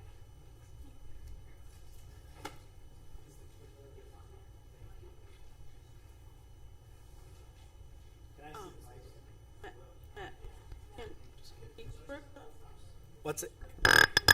Oh, yeah, absolutely. Yes. Ladies, you're going to be up. Yeah, so we'll transition to Beechbrook. Thanks, Ryan. Sorry, Mr. Strickland. Good evening again, board. I have the pleasure to introduce this fine team behind me. This is our Beechbrook school social work staff that has supported our students for many years now. Some of you have been on the board for a while. I've heard a very similar presentation, and they just like to give an update of some of the work that they do with our students. This work is extremely important. As we heard about the line-wise monitoring, we heard about some of that work, but just really supporting our students in any type of crisis, any type of thing that the students may be experiencing. They're on call, and I think they have an army behind them, because if there is a tragedy in a district, next thing you know, we have 15, 20 people here supporting all of our students. So they do amazing work. I was just lucky enough to wear the same almost blue color as them tonight. So I'm going to let them take it away, starting with Carrie Tolino-Bell, who's our program director for Twinsburg. Okay. Hi, everybody. Good evening. I just want to say thank you so much for having us here today. We missed you last year, so we're glad to be back in front of you and meet some new folks in this room as part of the great team that we have been partnering with for now. I've been here since the beginning in 2015 for over 10 years. So we're going to give you a little brief overview of our program. And then we have some exciting things, a very big exciting thing to show you at the end of our program. So just bear with us with all the numbers and the data and everything. But Beechbrook, I've been there for personally 18 years now. I've had many different positions, but I've been with Twinsburg the longest. I was one of the original 2.5 staff that you all started with. We've expanded, obviously, because there was a need. And I will always commend Twinsburg for rising to that need, because definitely after COVID, we saw an increase in that. And, a lot of our mission lines up with your mission. We serve children, youth, and families. And we're one of the top agencies to work for in the Cleveland area for 6 years in a row. So our Beechbrook services at Twinsburg, so like I said, for over 10 years, we've been a part of this partnership. And, we serve the whole district. My old supervisor used to say to me, Carrie, the student in front of you is not your client. The whole district is your client. And whatever the needs are, which shift day by day, no day is the same for us. So we're always constantly responding to the needs of the district.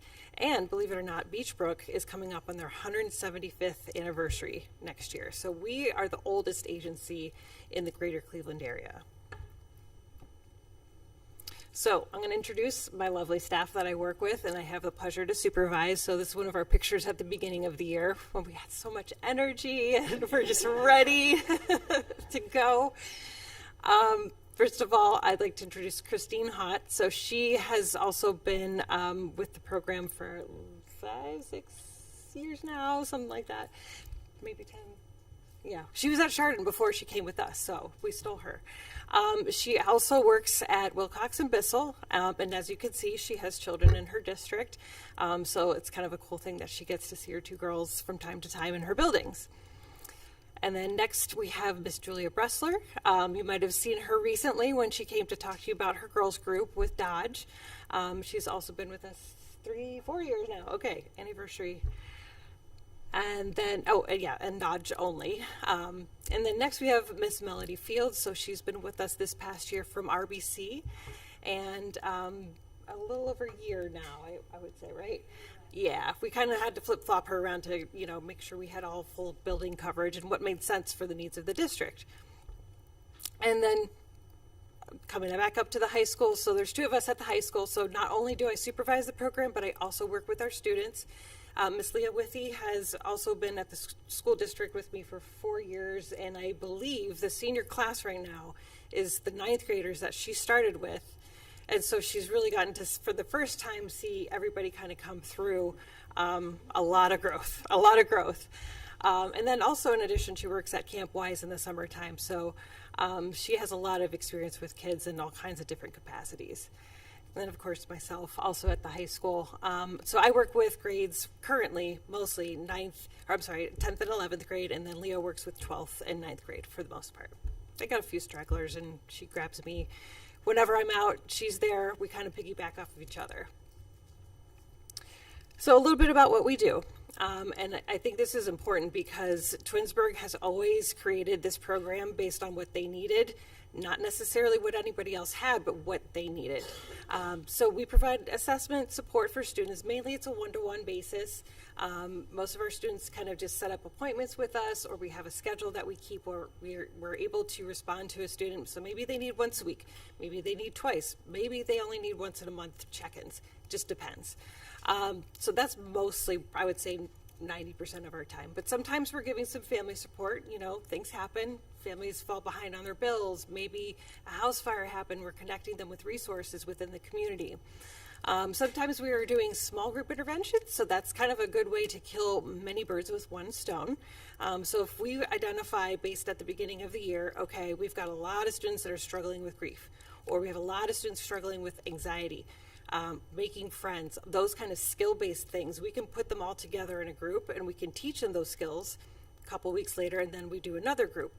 So that's one way that we intervene, and we get a lot of students the needs that they need, just maybe the group, and that's it. And that's all they needed to do, and that's kind of great that we can be flexible. Sometimes we consult with our staff. I'm also a member, like all of us are, a member of our administrative counseling team, so we work very closely with our counselors and our school principals. Just, you know, if there's a student in need, kind of communicating what those are. Maybe we're a part of a 504 meeting or an IEP meeting. Maybe we're just talking with a teacher and letting them know, hey, this is what this kid's going through, just a heads up, so you know why his head's down. Maybe something happened last night. And that way the teacher knows, and they can kind of like handle with care, or, you know, support that student in a way that maybe they need something different just that day or that week. Also, sometimes we do SEL lessons, special programming that mainly falls under our professional development. So a lot of times we're asked to do professional development presentations for staff, or like our wellness activities at the beginning of the day. Okay, sorry, continuing what we do. And the greatest thing about this is it's free for any student that's in this district, as long as they are a student of this district. So some students we have had, I have a 12th grader, one of my few babies that have come through Beechbrook for many, many years. So she's had, you know, past workers from Bissell all the way to high school. Now, granted, there's some time that she wasn't in the district. She came back and she needed our services again. So she's made it this far. It's kind of just one of the best things about my job is I get to witness that growth over time. And we give that one-on-one informal counseling support. So it's not formal mental health counseling. In other words, we're not diagnosing, we're not writing a treatment plan, we're not having to do all this documentation. And frankly, when I was a therapist, that really got in the way of my time. And I had to spend less time doing what I wanted to do and more time buried in paperwork. So that's one of the best things about this is we're flexible. We can help with administrative needs. We can help with counseling needs. We can do special fund projects. That's probably the other part of my job that I love the most. So yeah, that's basically what it all involves. But, you know, like I said earlier, whatever the needs are, that's what we're doing. So how does it work? It's pretty simple, actually. There's only two forms that we really need. One is a consent form and one is a referral form. Typically, our school counselors, our school administrators are filling out that referral form. They identify a need. Maybe it's the parent, you know, in that IEP meeting or 504 meeting. Sometimes they just gotten in trouble and they have some disciplinary consequences. Sometimes part of the disciplinary consequences is we're giving that added support because maybe that student made a bad choice and they need some help making better choices. So they might also involve us in part of the process. So we will also get the consent from the parent. So, you know, we might see a student, they might drop in, they come with their friend and they sit and chat and have lunch and they say, oh yeah, Miss Carrie, you know, this is really cool. I like this space and I feel comfortable here. So I'm like, okay, what's going on? And they might talk to me and start opening up and I'll go, okay, sounds like you might need some more time with me. Let's talk to your parents. Let's see what's going on that we can work with you ongoing. And that way, you know, I can see you more often, not just kind of when you want to drop by. So parents are always in consent, and that consent carries as long as they need it. So if they started in freshman year and they are still with us as soon as up until graduation, that consent covers them. And then we just, the student meets with that building Beachbrook staff. So kind of like I mentioned earlier, a student of mine who had started many years ago met with her Beachbrook worker at Bissell and then at Dodge, and then some time off, came back, now at high school. So it's a continuum, right? And obviously there's a very much a emphasis on prevention, because the more energy and time we put in early, the better. But sometimes things happen. Things come up, and tragedies and, things that are outside of a child's control. And we respond to that need.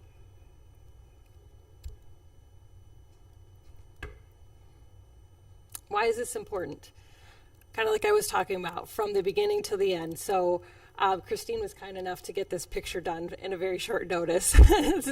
So I can demonstrate to you from Wilcox up to high school. I took that picture when I was on the stage last year, excuse me, witnessing a lot of my students graduate.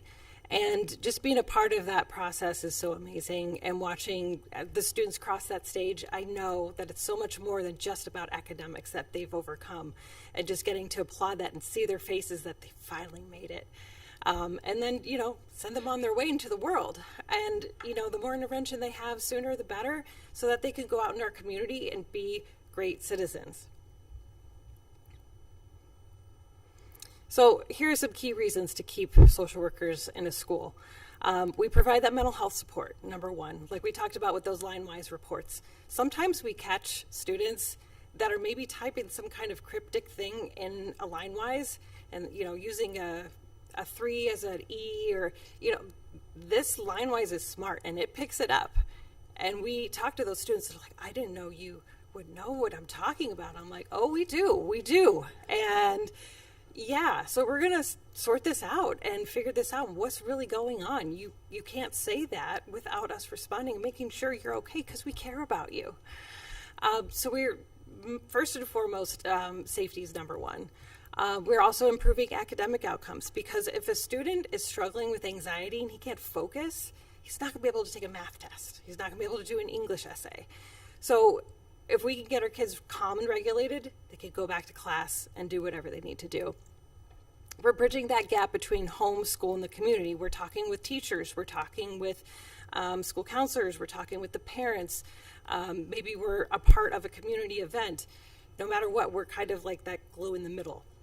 And then we're, definitely since the inception of Beachbrook and Twinsburg, it all came from PBIS. That's kind of what started it all. And then obviously we're addressing school disparities, because a lot of students are disabled. Like I mentioned about IEPs and 504s, we are always advocates for our students and what they need. And so now I'm going to turn it over to my colleague, Christine. She's going to give you a little bit of the data. I promise we'll be brief.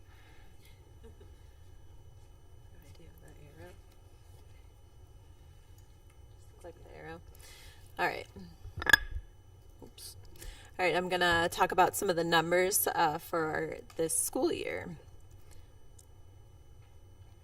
So I'm not going to read every single number, but you can see the breakdown of the students that we have on our caseloads by building with that chart. So it's a total of 365. But since we've made this presentation, I think we've added a few more. So give or take those numbers. Sometimes I walk into a mailbox with 2 new ones, and I think everyone kind of experiences the same thing, where we didn't even know one was coming, but we're flexible. So I'm going to talk about my buildings now, specifically. So Wilcox Primary, at the start of the school year, I had my time split 4 days at Bissell, 1 day at Wilcox. Just because of the numbers, at the end of every school year, the majority of our Wilcox kids are first graders, typically moving on to Bissell. But as the school year has gone on, I upped it to a day and a half, and then 2 days.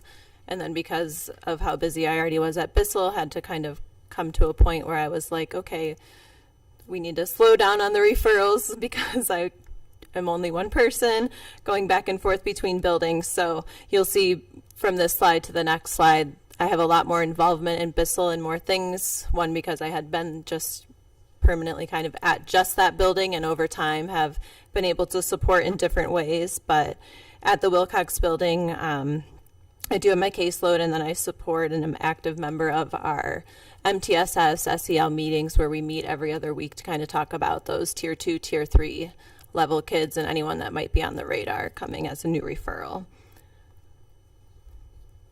So Bissell building, the number's a little bit higher, but that is because I also do small groups in that building, so more of that prevention piece. So I work with the school counselor a lot. We do a lot of programming together. We send the needs assessment out and then kind of divide and conquer those groups from there.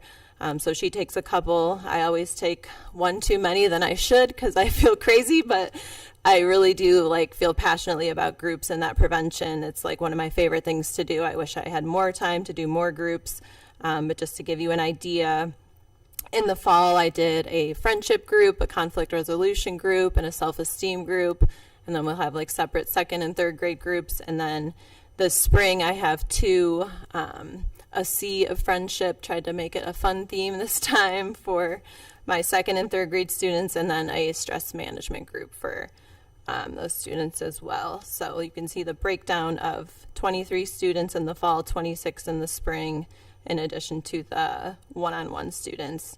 And then I try whenever possible to just kind of add myself to support things around the school. So like I said, over the years I've kind of added in a little bit more each year. So the talent show and Red Ribbon Week committees were new for me this year, but those are really fun to plan and be a part of and support. And then I have organized and ran some other things. One, the Kickoff for Kindness was a really cool kindness thing that we did right around the Super Bowl, right before that happened, where there was presentations in each classroom and then fun activities for them to do. And I was able to get a bunch of kindness swag from Kindland and pass that out, so the kids really like that. And then next month I'll be doing a Stick Together anti-bullying program, which is with the duct tape and Kindland together. So I think the high school's done that as well. So yeah, I think everything else is on there. And I'm going to pass it on to Julia. Good evening. My name is Julia Bressler. I work at Dodge Intermediate School. I currently serve about 80 students between my girls group and then individual sessions. I am a part of weekly office meetings with the administration, school counselors, and school psychologists where we talk about building level issues. I can advocate one-on-one for my students in those moments as well for any additional support they may need. I participate in a lot of school-wide PBIS initiatives, so a lot of my pictures there are me doing tiger ticket videos and getting excited for our staff versus students flag football game that's going to be happening this spring. And then the middle pictures are me with my girls group. I co-facilitate that with Miss Sierra DeVille. We have about 30 girls that come in once a month for female empowerment. It's been a great group. We've been doing it every year. We've been working together, and the girls really support one another and really enjoy our time together. We actually have a meeting on Friday, so they're looking forward to that because it's something, they get out of class for a little bit, they get to spend some time with their peers, and it's through all 3 grades. So we have 4th, 5th, and 6th grade students involved. And then at the top, there is some staff appreciation. I try really hard to appreciate my staff. They do a lot for me. I want to make sure that they are acknowledged for what they do for all of us. So that's a poster that I helped make for our school counselors for School Counselor Appreciation Week. And I'm also part of all PBIS Tier 2, Tier 3 conversations, MTSS committee. And yeah, I think that's it. But lots of busyness at Dodge, but a lot of fun as well. And I'm going to pass it on to Melody to talk about RBC.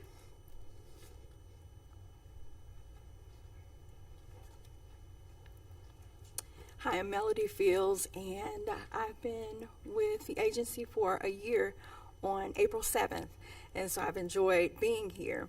Part of my job is creating a safe space where the kids can come and just relax and decompress when things are kind of deep. I always joke with them and say, what's going on out there in those RBC streets? And they'll come in and talk to me about those things. If you look at the pictures, you'll see some girls sitting at the table. That's a part of our Crayola crew. I started off the school year with about 3 girls. Sometimes it fluctuates. May depend on if there's a kiddo that comes in that's a little overwhelmed in the morning. So this group, it starts usually between 7:08 in the morning and it ends right around 7:20. And it's just a space where they can come in and relax. They can color. I found that some of the kids, they struggle with, like creating friends and those types of things. And in this group, they've been able to make relationships, and that's pretty cool to watch. I also facilitate a peer initiative group where it started with 3 students, probably right in November, just working with them on how to make positive choices, how to be a friend, just trying to do some preventative work to keep them from making risky behavior, choices like that. I also work closely with the administration and teachers with the MTSS team as well as PBIS, and try to do as much as I can as far as, say, pep rallies and those different fun days that they have, just to make myself seen and known for the kids. And I just think it's exciting because the kids I work with, when they come in, they get excited, and then if they have friends, Miss Fields, I want to come and see you. I need to come and talk. And so they'll stop by and talk from time to time. Or even if there's a kid that's dysregulated, they'll come in my room because I have a sofa in there. They'll come and lay down. I've had kids that will come and play with the kinetic sand because they just need that time to just decompress. So this is such an awesome position, and that's what I do.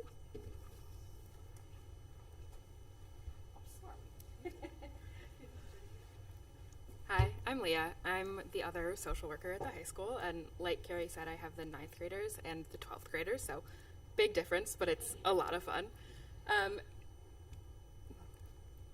We do a lot of stuff at the high school. Like Christine, we did Stick Together, the Kindness Initiative earlier this year. If you come to the high school, you'll see the banners all around with the kid's name on duct tape. We also are part of the PBIS team and PBIS initiatives at the high school. And something that we do a lot that is becoming more popular over time is during pep rallies, we have a calm and quiet space for the kids to come and sit in if they are not a fan of the loud and sometimes overwhelming environment that can create. And that's a chance for us to connect with kids who also may need more support that we didn't know about before. A lot of our work at the high school, like the other buildings, is individual sessions. You can see we have about 142 kids. And I think what's really special about our role at the high school is they are so busy outside of the building. They are working, they're doing extracurriculars, they have homework, they have family responsibilities. And so for some of them, transportation to and from outside resources is hard. And although we're not formal therapy, we kind of get to offer that space. We also have kids who don't want to go to therapy. And I cannot tell you how many times I've had the conversation of, oh, I don't like therapy, I don't like to talk to therapists. I'm like, well, you're talking to me. And they're like, yeah, you're different. I like it here. Constantly. And I think that we get to kind of open the door for them to have that space and hopefully get them into that support later. And that's something that's been really special, especially with my seniors, seeing them as freshmen, one of their first years back in person after COVID, making that transition and getting them through, talking to them now the past couple weeks about jobs they have and the colleges they're going to, and the support that we're able to work for them to get after school because of the work that we've done with them over the past couple of years to get them comfortable with it. We also do a lot of different clubs, and I'll let Carrie talk a little bit about the things that she does with them.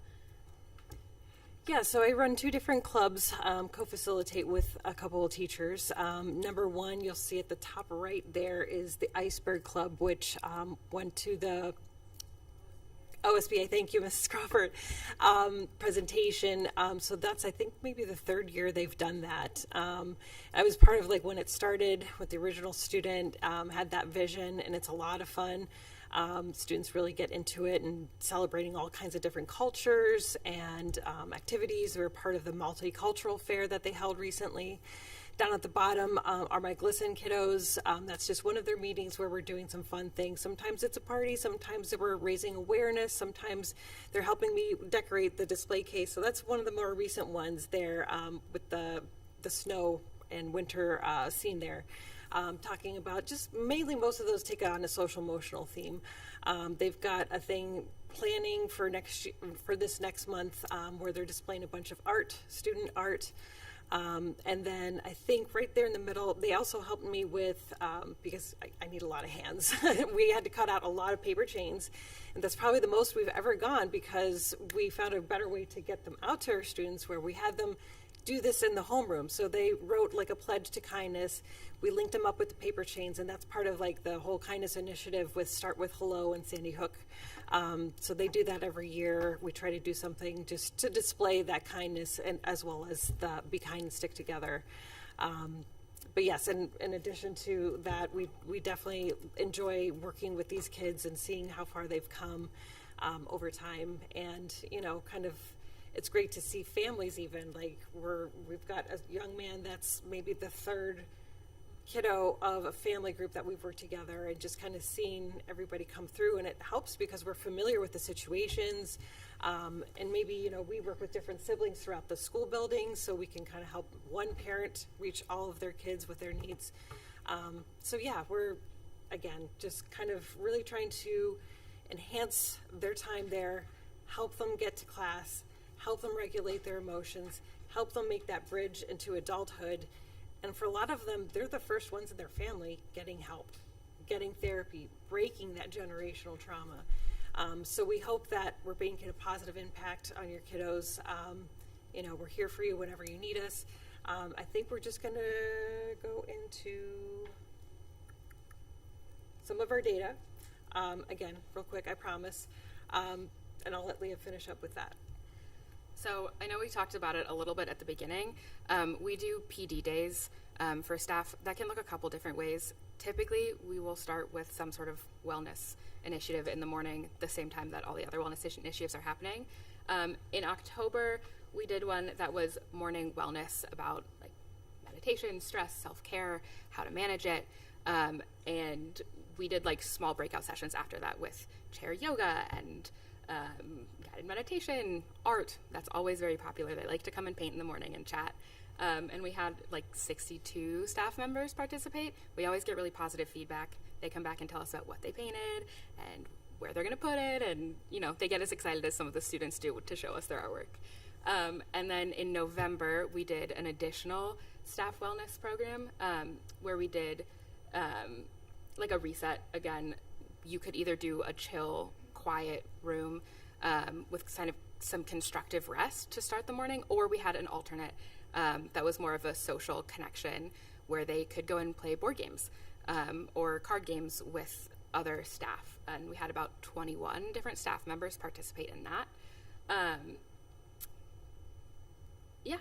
And then we also, I think I'm passing it to Julia to talk about our parent surveys that we do every year to get feedback from our families. So every year, Beachbrook continues to request feedback from students, parents, and staff. We use Google Forms so they can provide this feedback anonymously. What follows are the main points of feedback from each group that we have surveyed. So this first slide here is our parent survey feedback. There were a total of 47 surveys completed by a parent or guardian of a student that is currently in Beachbrook services. 63.8% of these parents or guardians indicated that they strongly agreed that their Beachbrook worker was helpful in supporting their child at school.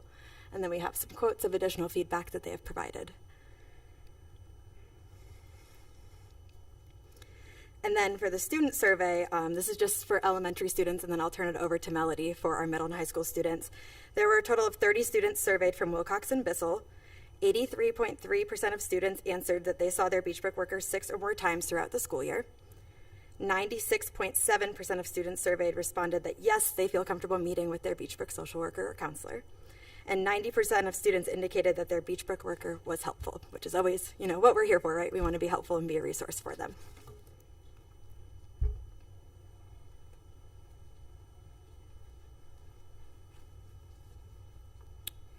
Okay, so then the student survey for our high school and Dodge and RBC.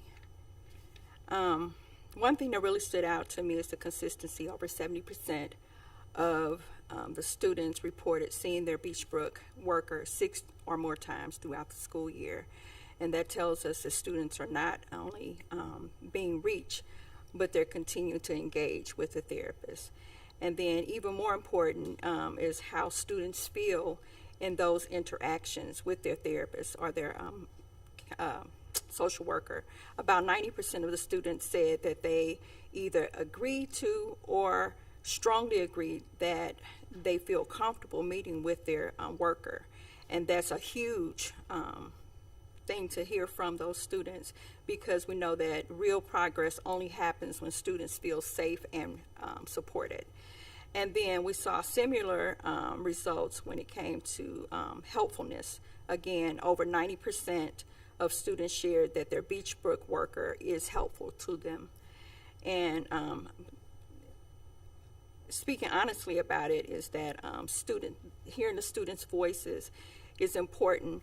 One student shared that they were dealing with stress from school, family, and friendships, and their workers helped them to de-stress and to refocus, and even reminded them that it's okay to take time for themselves, that self-care is important. Another student said that their worker helped them see things from a different perspective and to feel more comfortable and open about their situation.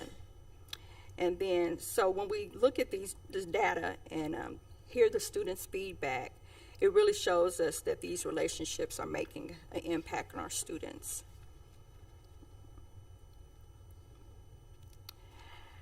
And it's also important that we get feedback from our teachers as well. If you look at the data, it says that we had 83 staff members to complete the survey, and the majority have actively worked with a Beachbrook social worker, offering support and building strategies to help the students.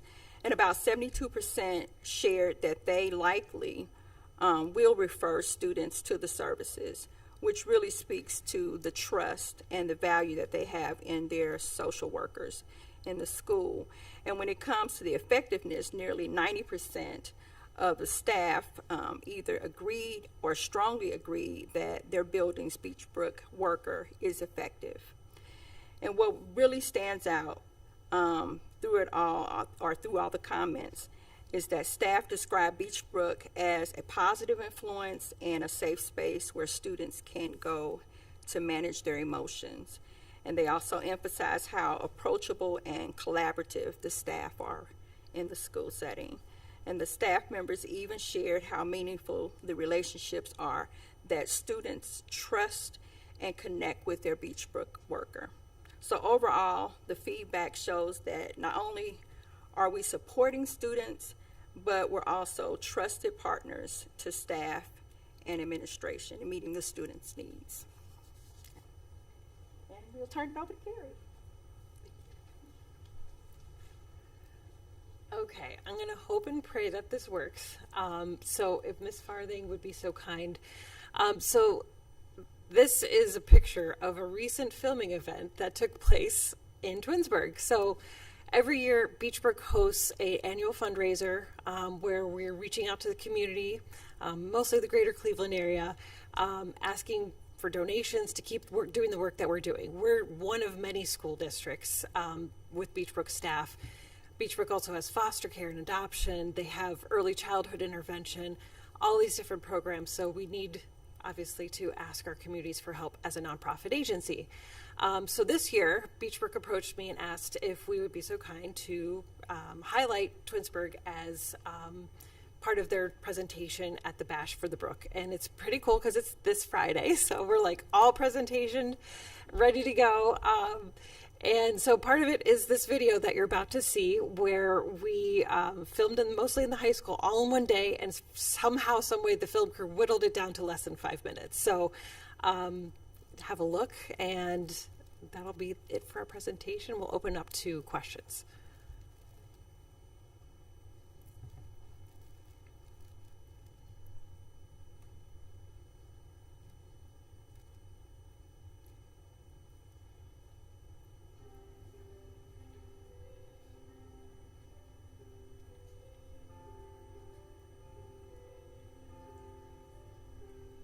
Beechbrook has been supporting schools and school districts since 1974.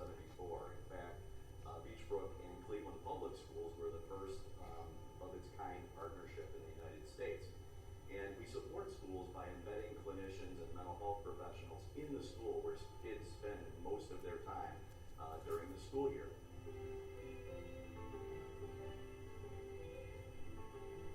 It creates a better learning environment for all of the kids, not just the kids that we work with.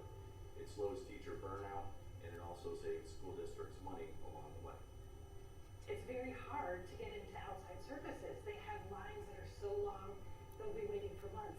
We eliminate that barrier so we can get access sooner, and that is so, so important in the mental health world. So Twinsburg has been a great partner to the Twinsburg City School District.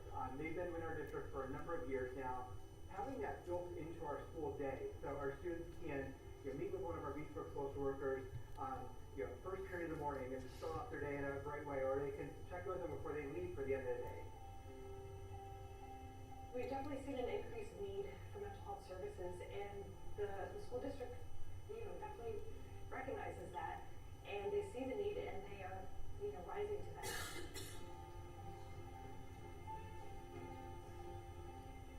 When that happens, the Beechbrook team is mobilizes, and it's amazing. All of a sudden there's 10 people in our buildings, and they're here to support our students. Trauma doesn't go away after a week. I say that so we, in 3 weeks later, or 2 weeks later, or whenever, even a year later, when those feelings pop up again, they know that our staff's here, and they keep working with us. So I think this really does prevent them from having future issues, and those are very costly issues. Hospitalizations, jails, it gets very expensive, and that's a very big drain on the community when we're already trying to scramble for resources.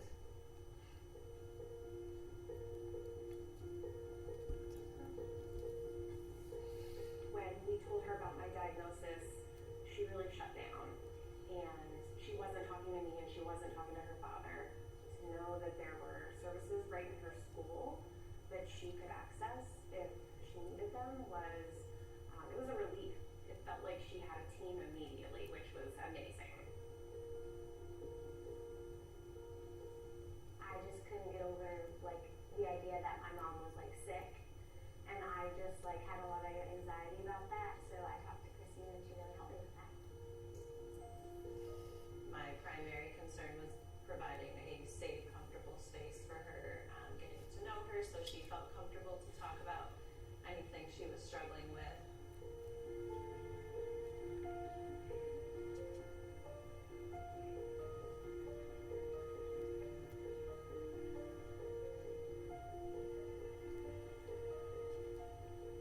I liked the grounding skill where you find things around the room, and it's 5 things you can see, 5 things you can touch, 4 things you can feel, 3 things you can smell, 2 things you can taste, and 1 thing you can feel. I don't know that there's anything more critical than making sure our children are happy and healthy, and to have people on the ground in our schools taking care of that it's everything. I love seeing students grow. It was such an honor to see Sylvia today, and I love that I can help support them from 4th grade through 6th grade, and I know that they're supported after their movement. I feel like everybody was so helpful, and they taught me so many things that even if it's a different situation or she gets sick again, I can still apply those coping skills that they really helped me with, because it wasn't just an experience, it was kind of a learning lesson. Beechbrook was a godsend for our family. It was really a time of crisis for us, and we needed support. Sylvia was only in 3rd grade, and she was a happy, confident, smart child, and I am really happy to say that my diagnosis and what we went through didn't take that light out of her. That's still who she is today, and I really credit Beechbrook with that.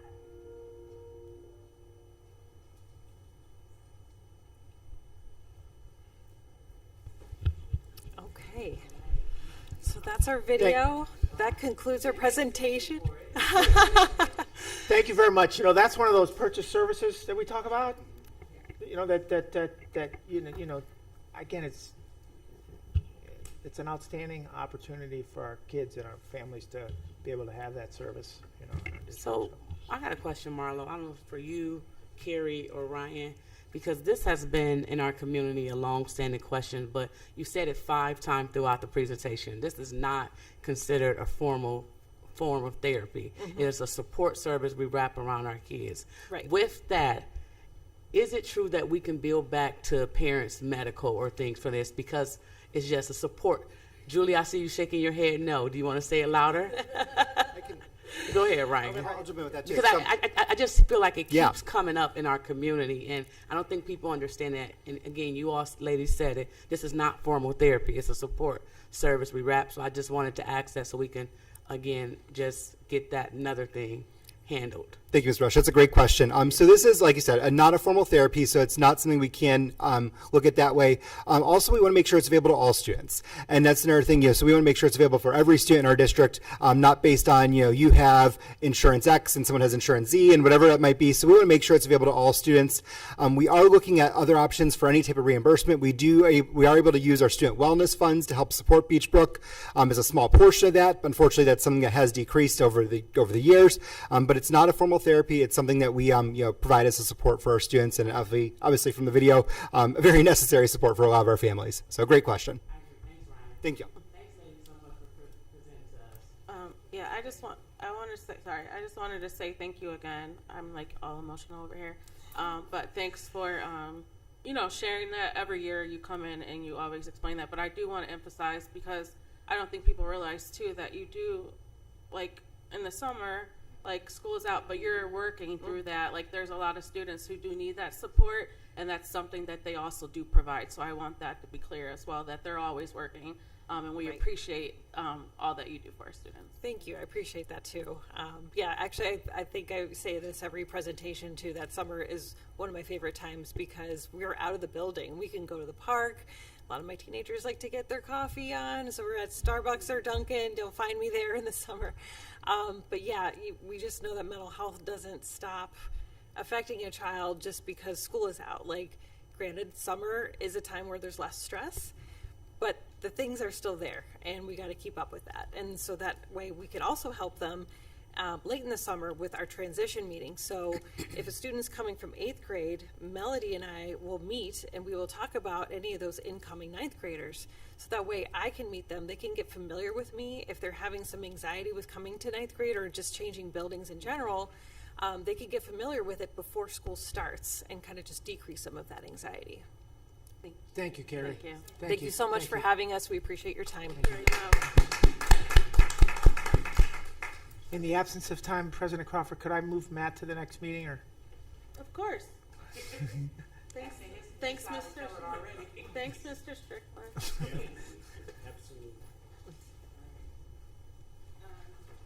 So does that end the administrative report? I forgot we still had another portion.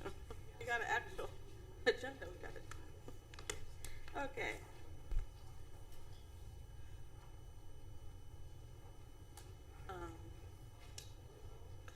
Wait.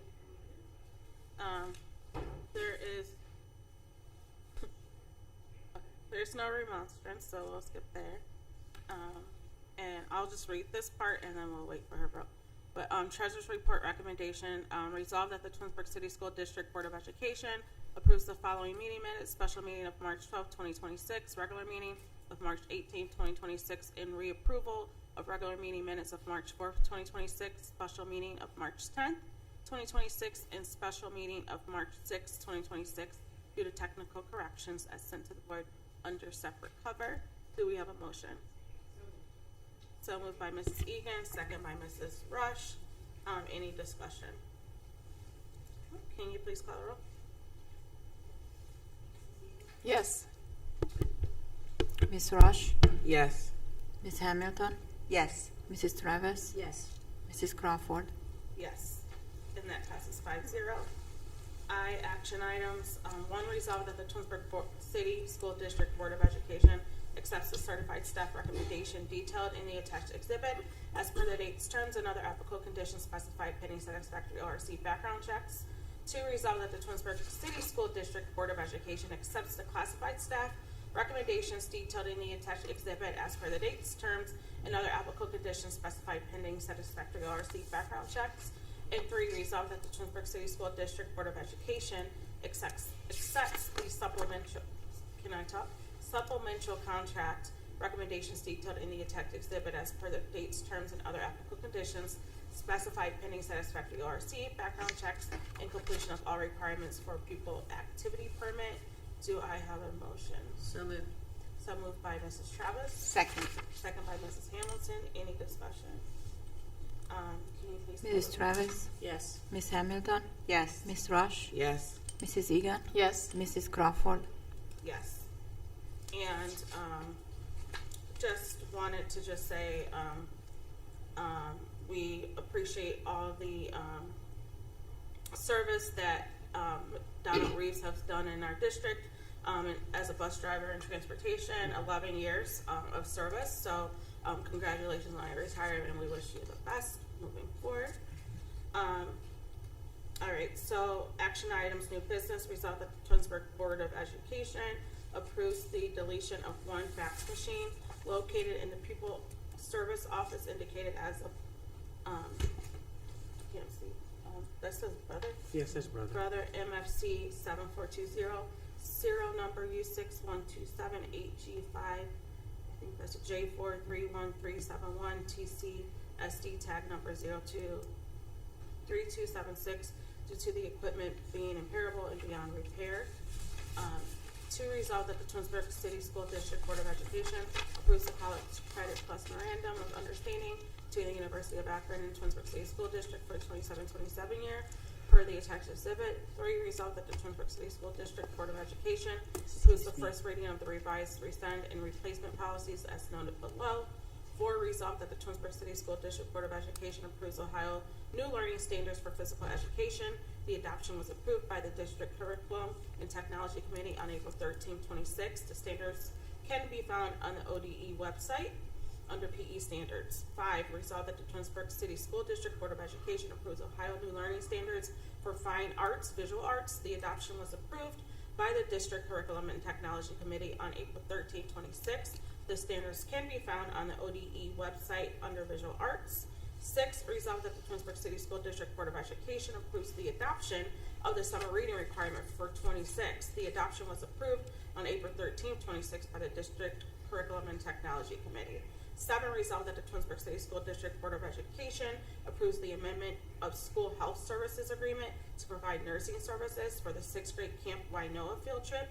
The cost is $1,106.75 and will be paid from funds included in the student cost for the camp. Documentation was sent to the board under separate cover. And 8, resolve that the Twinsburg City School District Board of Education approves the revised job description for the position of budgetary officer, changed to accounts payable clerk per the attached exhibit. Do I have a motion? So moved. So moved by Mrs. Rush. Second. Second by Mrs. Egan. Any discussion? Can you please call the roll? Ms. Rush? Yes. Ms. Hamilton? Yes. Mrs. Travis? Yes. Mrs. Egan? Yes. Mrs. Crawford? Yes, and that passes 5-0. All right, 9, a resolution expanding the expenditure reduction plan as recommended by the superintendents. Whereas on January 21st, 2026, this board adopted resolution number 01212926H7, approving the expenditure reduction plan recommended by the superintendent with the goal of maintaining high-quality student programs while stabilizing district finances. And whereas the expenditure reduction plan identified cost-saving measures such as staffing reductions through attrition or further recommendations for reductions identified in the expenditure reduction plan alone as insufficient to eliminate the projected fiscal year 2028 deficit, it must be paired with additional revenue options. And whereas also on January 21st, 26, this board adopted resolution number 01212926HB directing the treasurer to take appropriation actions to submit the electors of the district the question of a 1.25% school district tax on the earned income tax of individuals residing in the district at the election to be held on May 5th, 26th, the levy as an additional such revenue option. And whereas the superintendent has examined the district financial position and recommends additional cost-saving measures regarding student programming and transportation and furtherance of the expenditure reduction plan to be implemented in the event of failure of the levy. Now there be resolved that by the Board of Education of the Twinsburg City School Districts, County of Summit, Ohio, that the board approves the recommendation additions to the expenditure reduction plan as identified in the supplement to the expenditure reduction plan per the superintendent's report noted in section J9 C exhibit, and if the levy fails, directs the superintendent, treasurer, and all other necessary personnel to immediately implement the expenditure reduction plan and supplement to the expenditure reduction plan without further board action effective the first business day following certification of the election results, and to continue such reduction till the district's 5-year forecast eliminates the projected deficit. If the levy succeeds, the board directs the superintendent and or administration to eliminate pay to participate fees for extracurricular athletics and student clubs effective the start of the 26-27 school year. This board finds and determines that all formal actions of this board and any of its committees concerning and relating to the adoption of this resolution were taken into all deliberations of this board and any of its committees that resulted in those formal actions were held in meetings open to the public in compliance with the law. Do I have a motion? So moved. So moved by Mrs. Hamilton. Second. Second by Mrs. Travis. Any discussion? Yeah, so I just want to say this. I've been the no on this, and I don't think this is the right way we should go. We're telling parents if they approve this, we will remove the pay to participation fee. If they don't, we're going to remove the cap and force them. This is truly going to hinder our athletic programs because families are probably going to understand that they now have the power to be able to use Ohio choice vote. While I get we need something to try to figure this out, I don't think this is the way for us to be pushing this on family the way we are. If it's approved, you get it removed. If it fails, we're going to remove the cap, and then you still have to pay more, and we're still going to have to figure this out. So I just wanted to share my thoughts on it. I don't believe this is the way we should go with this. You can call the roll, Julia. Awesome. I have another comment, if I may. Yeah, you can. Go ahead. Oh, thank you. So under the two resolution numbers in this section, they are listed incorrectly. It should be 0121202687, and then also 01212026H8. So if I can notate that, correct. You okay? Sorry, yes. If we could just make the correction. Sorry, excuse me. Thank you. And then I just like to make a comment. When we discuss things, I would like for people to discuss it when we meet so that we all know everything. When did you schedule a meeting for us to have it? We discussed this already. And I said no then. I've never been on board with this. People just found out last Thursday that this is now another option. Why wasn't this offered in the beginning? So you can feel the way you feel about it. I can feel how I feel. But when did we have the time to discuss it? When did you, as the president, scale? Rhonda, when did we have time to discuss it? Please let me know when we have time to discuss it. The last meeting, what was said at the last meeting? I mean, I can't discuss everything that's done in behind closed doors, but I'm just saying, like, just be transparent. What are you saying? Just be transparent. It is transparent. What are you talking about? I've been saying no since the beginning. Yeah. If I could, I know this is my recommendation, so you can attack me. I'm just trying to come up with ways for us to reduce our expenses, and because we all know we're deficit, right? So, I don't want to do any of these things. I'm being transparent, and I'm being transparent. Like Marlo doesn't want to do any of these things, but I do know that if we don't do something in addition to what we've reduced to date, we're going to get another letter. I'm anticipating another letter after our next forecast. But it's not about attacking. It's about why was this option the only option that was pushed because of a narrative that parents, again, if this does fail, it's going to hurt our athletic program because how we're positioning this to parents that if it fails, you're now that family cap is going to be removed. While I was not at the Thursday event, I did watch it online. So it's not about attacking anything. It's me saying something that I've been saying, whether people wanted to hear it or not, is their own ears. I've been saying this. It's not about attacking. It's about why did we choose this option, or why did you or anybody feel that this was the best option out of everything that was on the table to tell parents, you approve it, we remove this fee. If you don't, we're going to remove the cap and the fee could go up until we get balance. Well, and maybe So it's like we're bullying families into doing this. If I could, this is the beginning. This isn't the end. Mrs. Rush, if this 1.25 does not go through, this is the first step. And that is very sad for us to sit here and have to say that. It's very sad to put our administration and our district in a level to where we have to start looking at every single aspect of every single thing that we do, and what is it that we can eliminate, or what is it that we can place on someone else's back to have to help us. It is very sad that we're here, but this is, and I think the community needs to hear it, this is the first step. And we're not threatening anybody. We're not trying to be, we all have children in this district. We all live here. We all have an investment in this district. And it is sad that we're in the state that we're in. But the bottom line is, it was an option that we tried. If it fails, it fails. That's nothing that we can do because everyone has the right to vote as they choose. Correct. But if it does fail, the reality of the life of the Twinsburg City School District is we will not let this district fall apart. We will not let this district become a dead district. We will have to make cuts. We will have to make decisions that we're not wanting to make, but we are going to have to. And again, I don't know how else we can say that politely and nicely. And again, we are not threatening.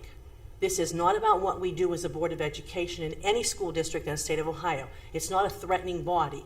It's a reality that our responsibility as the elected officials in this community is that we make the best decisions that we can at the time that we can make them in order to keep our district afloat and out of trouble with the state. So I think that we can vote as we want. That's our right as a board. Correct. But we have to make sure that us in our community understand these are difficult decisions, and they will continue to be difficult decisions as we move forward. Thank you. All right. I said what I had to say. Ms. Hamilton? Yes. Ms. Travis? Yes. Ms. Rush? No. Mrs. Egan? Yes. Mrs. Crawford? Yes.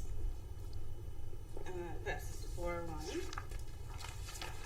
And then 10, a resolution advocating for fair state funding and accountability in school choice programs. Whereas the Twinsburg City School District Board of Education is committed to providing every student with access to a high-quality public education supported by strong academics, dedicated staff, and meaningful opportunities. And whereas public school districts across the state of Ohio are experiencing increasing financial strain due to rising costs, inflation, staffing challenges, and unfunded mandates. And whereas the current school board funding system continues to rely heavily on local taxpayers through levies and income taxes, placing an inequitable burden on communities to fund what is a constitutional responsibility of the state. And whereas the expansion of state funding voucher and scholarship programs has diverted significant public dollars away from traditional public school districts, often without the same level of transparency, accountability, or performance requirements. And whereas the state of Ohio now allocates over $1 billion annually toward voucher and scholarship program, representing a substantial and growing investment of public funds outside of the traditional public education system. And whereas these programs frequently subsidize private education for students who were not previously enrolled in public schools, increasing overall state expenditures while reducing available resources for public school districts that serve the majority of students. And whereas public school districts are required to serve all students, including those with special needs, transportation requirements, and social emotional supports, regardless of funding limitations. Now therefore it be it resolved that the Twinsburg City School District Board of Education calls upon the Ohio General Assembly to fully fund a fair and equitable public school funding formula, reduce over-reliance on local taxpayers to sustain basic educational operations, conduct a comprehensive review of voucher and scholarship programs, including their financial and systematic impact of public school districts, require full transparency, fiscal accountability, and performance standards for all schools receiving public funds. The board strongly advocates that public funds should primarily support public schools that are open to and serve all students. Any continued expansion of voucher programs now exceeding $1 billion annually must not come at the expense of public school funding. State policymakers ensuring that funding decisions do not create or deepen inequities between districts. The board affirms that public education is the foundation of strong communities and economic development. Local districts should not be placed in a position where they must repeatedly return to voters to fund basic operations due to insufficient state support. Sustainable, predictable, and adequate state funding is essential to maintaining staff programs, transportation, safety, and student opportunities. The board directs the superintendent and treasurer to share this resolution with members of the Ohio General Assembly, including local legislators. Partner with the Ohio School Boards Association and other advocacy organizations to advance legislative solutions and communicate clearly with the community about how funding decisions, including the over $1 billion in voucher spending, directly impact local schools, programs, and taxpayers. The board encouraged students, families, staff, and community members to engage with state legislators and advocate for fair school funding. Bless you. Stay informed on how public dollars are allocated and support efforts that prioritize strong, accountable, and equitable public education systems. Be it further resolved that this resolution shall be adopted, entered into the official minutes, and shared publicly to ensure transparency with the community and accountability at the state level. Do I have a motion? So moved by Ms. Hamilton, second by Mrs. Travis. Any discussion? Ms. Hamilton? Yes. Mrs. Travis? Yes. Ms. Rush? Yep. Mrs. Egan? Yes. Mrs. Crawford? Yes, and that passes 5-0. Purchase agreement for technology at George D. Dodge Intermediate. Resolved that the Twinsburg City School District Board of Education approves the purchase agreement for wireless access, network switches, 5-year Aruba Central licenses, configuration, and installation at George D. Dodge Intermediate School in the amount of $131,360.81, with $65,680.41 reimbursed through E-rate, and the remaining $65,680.41 funded through the Permanent Improvement Plan, general funds, and grant funds per the documentation sent to the board under separate cover. Resolved that Twinsburg City School District Board of Education purchase Amplify Desmo Math by Amplify copyright 2026 at the cost at $593,446.60 for grades K-6 for class sets and 6-year digital access. The adoption was approved by the District Curriculum and Technology Committee on April 13, 2026. This is a general fund and permanent improvement expenditure per the documentation sent to the board under separate cover. 13, resolved that the Twinsburg City School District Board of Education purchased college physics at the cost of $7,389.52 for class set and 6-year digital access. The adoption was approved by the District Curriculum and Technology Committee on April 13, 2026. This is a permanent improvement expenditure per the documentation sent to the board under separate cover. Do we have a motion? So moved. So moved by Mrs. Rush, second by Mrs. Egan. Any discussion? Ms. Rush? Yes. Mrs. Egan? Yes. Ms. Hamilton? Yes. Mrs. Travis? Yes. Mrs. Crawford? Yes, and that passes 5-0. Any miscellaneous? I would like Mr. Bandiera to extend thank you to the Beechbrook team. They were here for quite a while, and they did an awesome job. If you could say on behalf of the board that we thank them for coming and being patient with us as we work through our meeting tonight. And I'd also like to thank all of the administrative team, Mr. Marlowe and everyone in the office for all of the work that you have done over these past weeks in preparation and preparing for these meetings and the presentations that you all, I know, are doing above and beyond the day-to-day work that you're doing in the office to be able to share with our community. Thank you. All right, so there is a need for executive session. So the board will enter into executive session at 9:07 p.m. to discuss employment and compensation of public employees as per Board of Education Policy number 0167.2A in matters related to RC 121.22G8, consideration of confidential information related to the marketing plan specific business strategy, production techniques, trade secrets, or personal financial statements of the applicant for economic development assistance or to negotiations between the school district and other political subdivisions, respecting requests for economic development assistance, and to protect the interests of the applicant or the possible investment of expenditure of public funds to be made in connections with the economic development project. Do we have a motion? So moved. Second. So moved by Mrs. Egan, second by Mrs. Rush. Any discussion? Mrs. Egan? Yes. Miss Rush? Yes. Miss Hamilton? Yes. Mrs. Travis? Yes. Mrs. Crawford? Yes, so we are now entering into executive session. I don't think there is a need for us to return, so